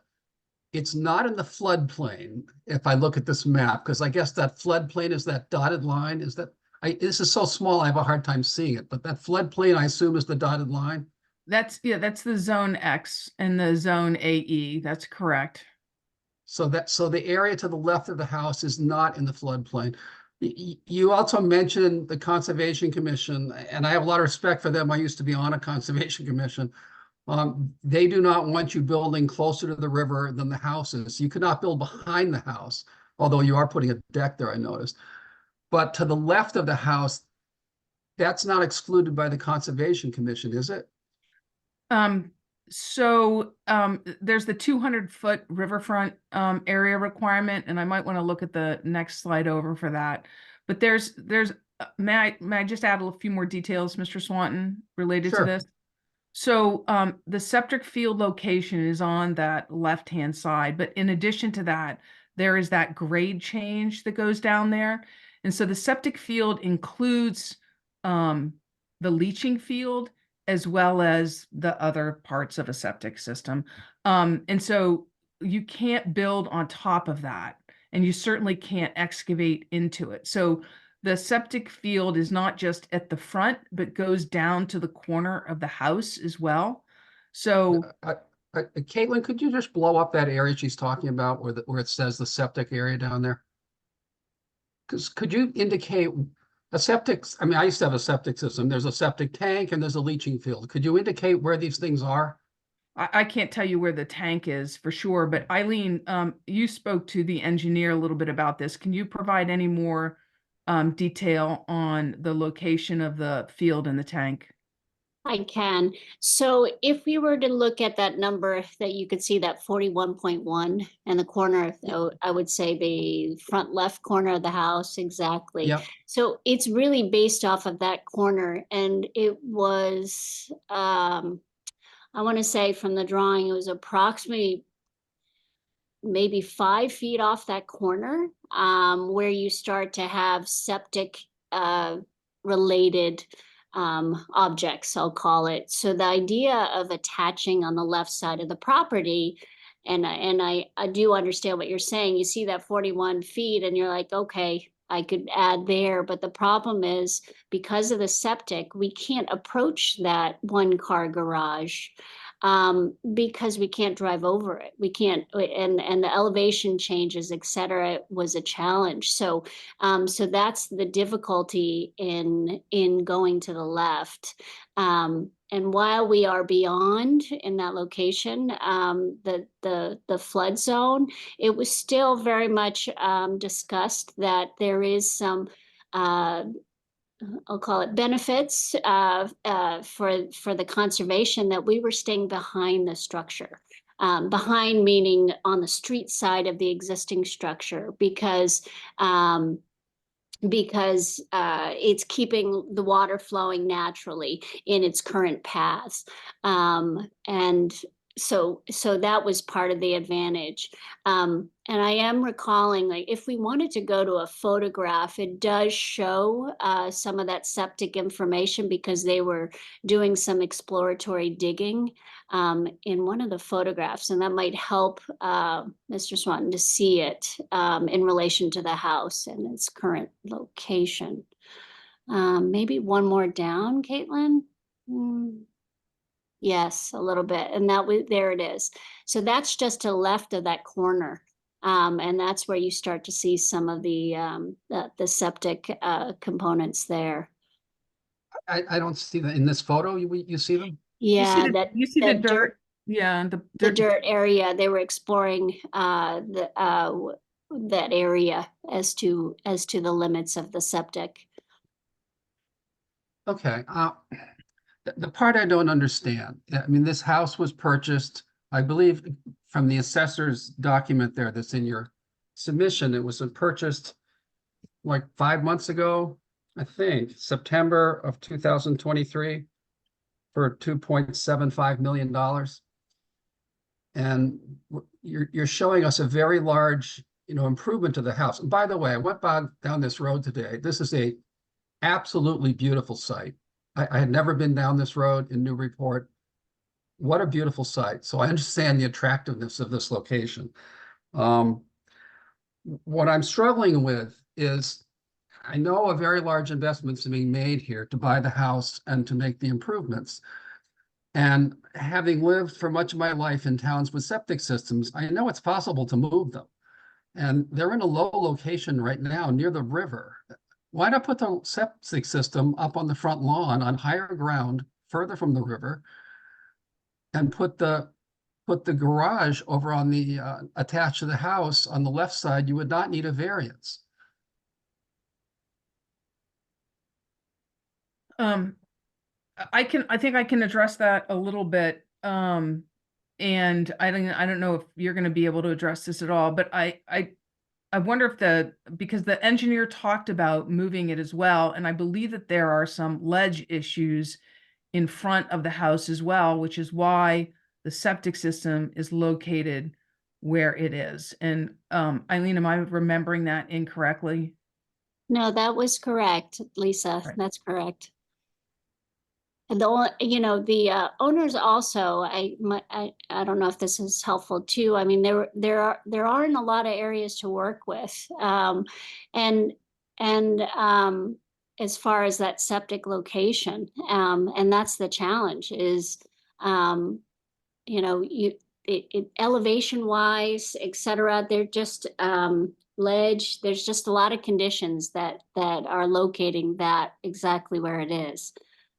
And I would also then venture that I will also say, if you go back to the site plan, I want to go back to the 200-foot riverfront requirement that you can't, this is the other issue the Conservation Commission had and requires. So just to give you an idea of distance, this whole house is essentially in the 200-foot riverfront area. And so you can't have anything closer to the river than the existing structure. Which is why they didn't want something built on the side, on the left-hand side. But the part you said that earlier, and the way you say it, you can't have anything closer than to the river than the existing structure. Well, if you put an addition on the left of the structure, it's not going to be closer to the river than the existing structure. That's why I lost you.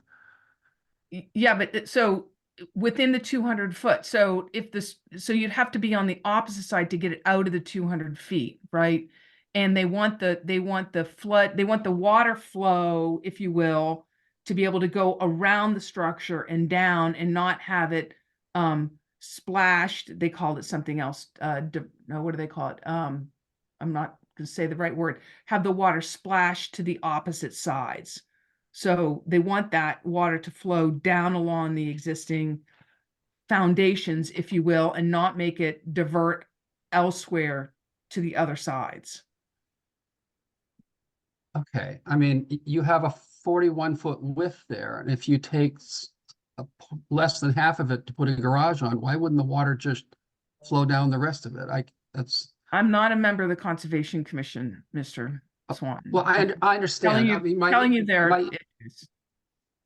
My issue here is I'm just not familiar with, you say there's a lot of garages that are close to the road. I've been on the board for 4 years. I don't ever recall granting a variance to put a garage on a front yard. Maybe it was done many years ago. Maybe a lot of those are pre-existing. I don't know. But this is just unusual for us. You saw earlier tonight where it's a variance is a tough thing sometimes. And let me just finish for a sec. It would help me to understand things like the ledge conditions, some of the things you're referencing, the Conservation Commission input. I haven't seen any of those things. I don't know where the ledge are. I don't know where the septic system is. I don't know where the leaching field is. I don't know if it's possible to move them. I hear what you're saying, but I don't have a lot of supporting data on that. So with that, I just don't have any more questions. It's getting late tonight. I think we should go on to the next person. Can I just add one clarification? Because I want to, Sure. the statute, the ordinance says, and the Wetlands Protection Act says, it has to be more than 100 feet or the existing, whichever is less. So if the house, whichever, it has to be further away than either of those things, right? So that's why it has to be located at where it is. But I understand you about more specificity related to the encumbrances that we've talked about, which many of which are visible, but yes, some of which are not. Thank you. Okay, thank you, Mr. Swanton. Mr. Delisle, what say you? Yes, thank you, Mr. Chairman. Yeah, I would agree with Mr. Swanton with respect to having some more data with respect to the ledge in the front and some of these other things that relate to the Conservation Commission. But I think certainly with respect to the variance, there are some things that are certainly going for this property with respect to that. But I think there's some more information that needs to be provided to us to be able to to meet that high bar that that we've been discussing earlier in the evening with respect to the variance. That being said, I had some questions, many of which Mr. Swanton had asked already. So I think as I was saying, we've discussed the river and the buffer zones that Attorney Mead referenced. We've got the ledge in the back. Is there ledge in the front? That's a question that is still open. The flood zone, Attorney Mead referenced that. That gets to the Conservation Commission information. And the septic, we know that it's on that left side front corner somewhere. And is it something that can be moved to the front? Those appear to be open questions at this point in time. So I think those were really my main questions. We're getting to those issues about the Conservation Commission and the septic. So I don't really have any additional questions.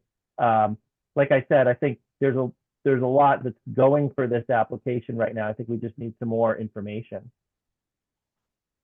Okay, Mr. Delisle, thank you. Mr. Bennett. Yeah, I take the point that the proposal would be consistent with the neighborhood. I take the point regarding the lot and all this burdens that the lot has. I take the point that it's an elegant design. However, it strains credulity to suggest that the denial of a garage and a mudroom here is a substantial hardship and denies the applicant reasonable use. I mean, I recall any number of proposals regarding garages, and I remember one where we denied a variance when the intrusion was a foot or two into the side or rear yard. I don't think putting aside the drainage and the septic and all that, that's kind of besides the point to me. This is no substantial hardship, and it's no denial of reasonable use in any way, shape, or form. This is an extraordinary parcel without a garage or a mudroom. That's kind of my reaction to this. Okay, Ms. Scow. Are we going into deliberations? Like, I think, is that all right now? Well, I think that Mr. Bennett slipped into deliberations, which is fine. Posed in the form of a question, if any, but it's okay. I mean, we're getting there anyway, so we'll all just recall what he had said to the extent he doesn't wish to repeat himself when it comes to deliberations. But you can feel free to ask a question or pose it as a question. I have no questions. Okay. I don't have any questions either, and I do have some thoughts in deliberation, but I'll close questions and I guess we'll go right into deliberations. And Mr. Swanton, did you want to add to your remarks in deliberations now that we're here? Actually, Mr. Beddick's remarks kind of crystallized things for me. I can think of several garages that were only a foot into a setback area that we've denied on variances. And so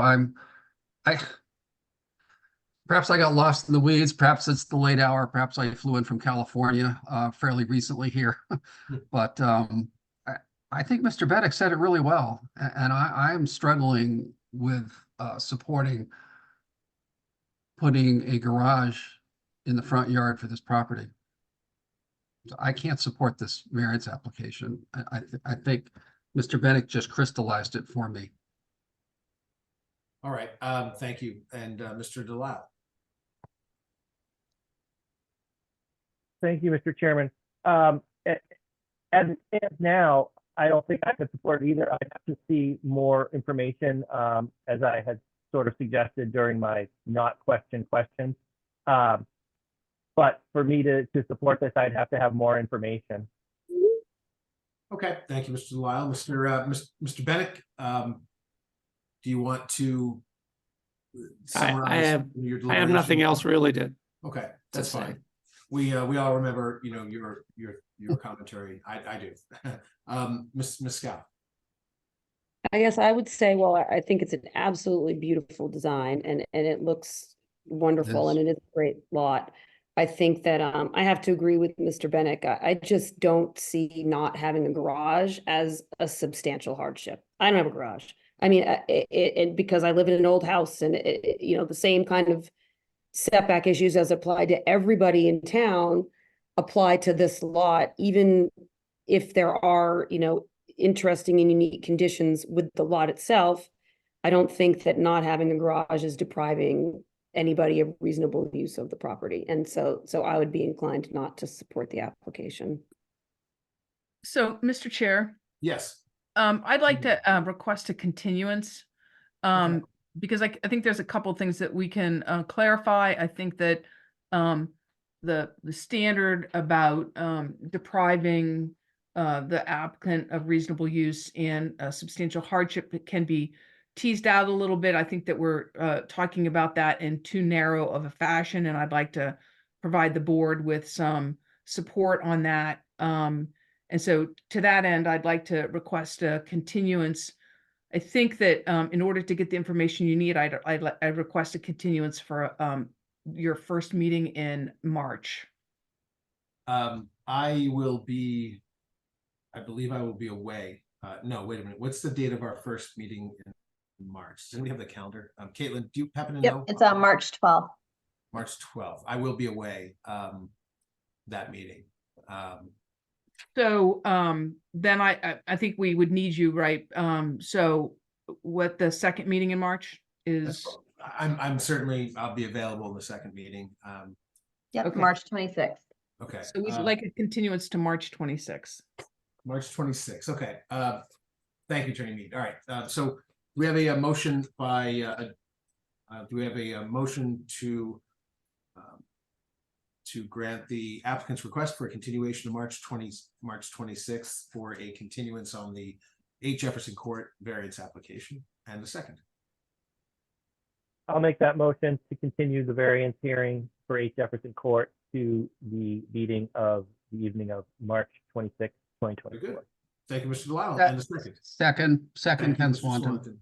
All right, on the motion and second for continuance to 3/26, calling the roll, Mr. Swanton, Yes. Mr. Delisle, Yes. Mr. Bennett, Yes. Ms. Scow, Yes. and Rob Champetti. I vote yes as well. That's 5 in the affirmative. The ayes have it. Motion is granted, and the application is continued to 3/26. Thank you, Attorney Mead, and thank you, Eileen and Mr. Caswell, and everyone who's presented, and every member of the board as well. I know it's a late evening. So we'll see Thank you on the 26th. Thank you very much. Very good. That concludes our public hearings for our meeting this evening of 2/13/2024. What remains is our business meeting and approval of the minutes of 1/23. Any comments on the minutes? Any changes, revisions? And if not, do we have a motion to approve the minutes in a second? I'll make the motion to approve the minutes, Ken Swanton. All right. Thank you, Mr. Swanton. Motion's made and seconded by I'll second it. Mr. Delisle. Motion's made and seconded on the approval of the minutes, calling the roll, Mr. Swanton, Yes. Mr. Delisle, Yes. Mr. Bennett, Yes. Ms. Scow, Yes. and I vote yes. That's 5 in the affirmative. Minutes are approved. It's a late evening, so I'm going to defer any updates from the chair. You know, I don't think we, Andy, I suspect you don't have anything further that we need to deal with right now. No, I just that last night the council approved the zoning amendment that deals with the global site, and so you'll probably see that application in the coming weeks or months coming forward to you for that site. But certainly no need to spend time on 11 o'clock at night. So very good. All right. Well, thank you, Caitlin. Thank you, Gretchen. Thank you, Andy, and everyone. Thanks very much for sticking it out. It's a long meeting. Do we have a motion to adjourn? So move. I'm All right. All those in favor say aye. Yay. All right. Have a great evening, everyone. Thanks very much. And Thank you. catch you next time. Thank you. Alrighty. Bye-bye. Good night, everyone. Good night.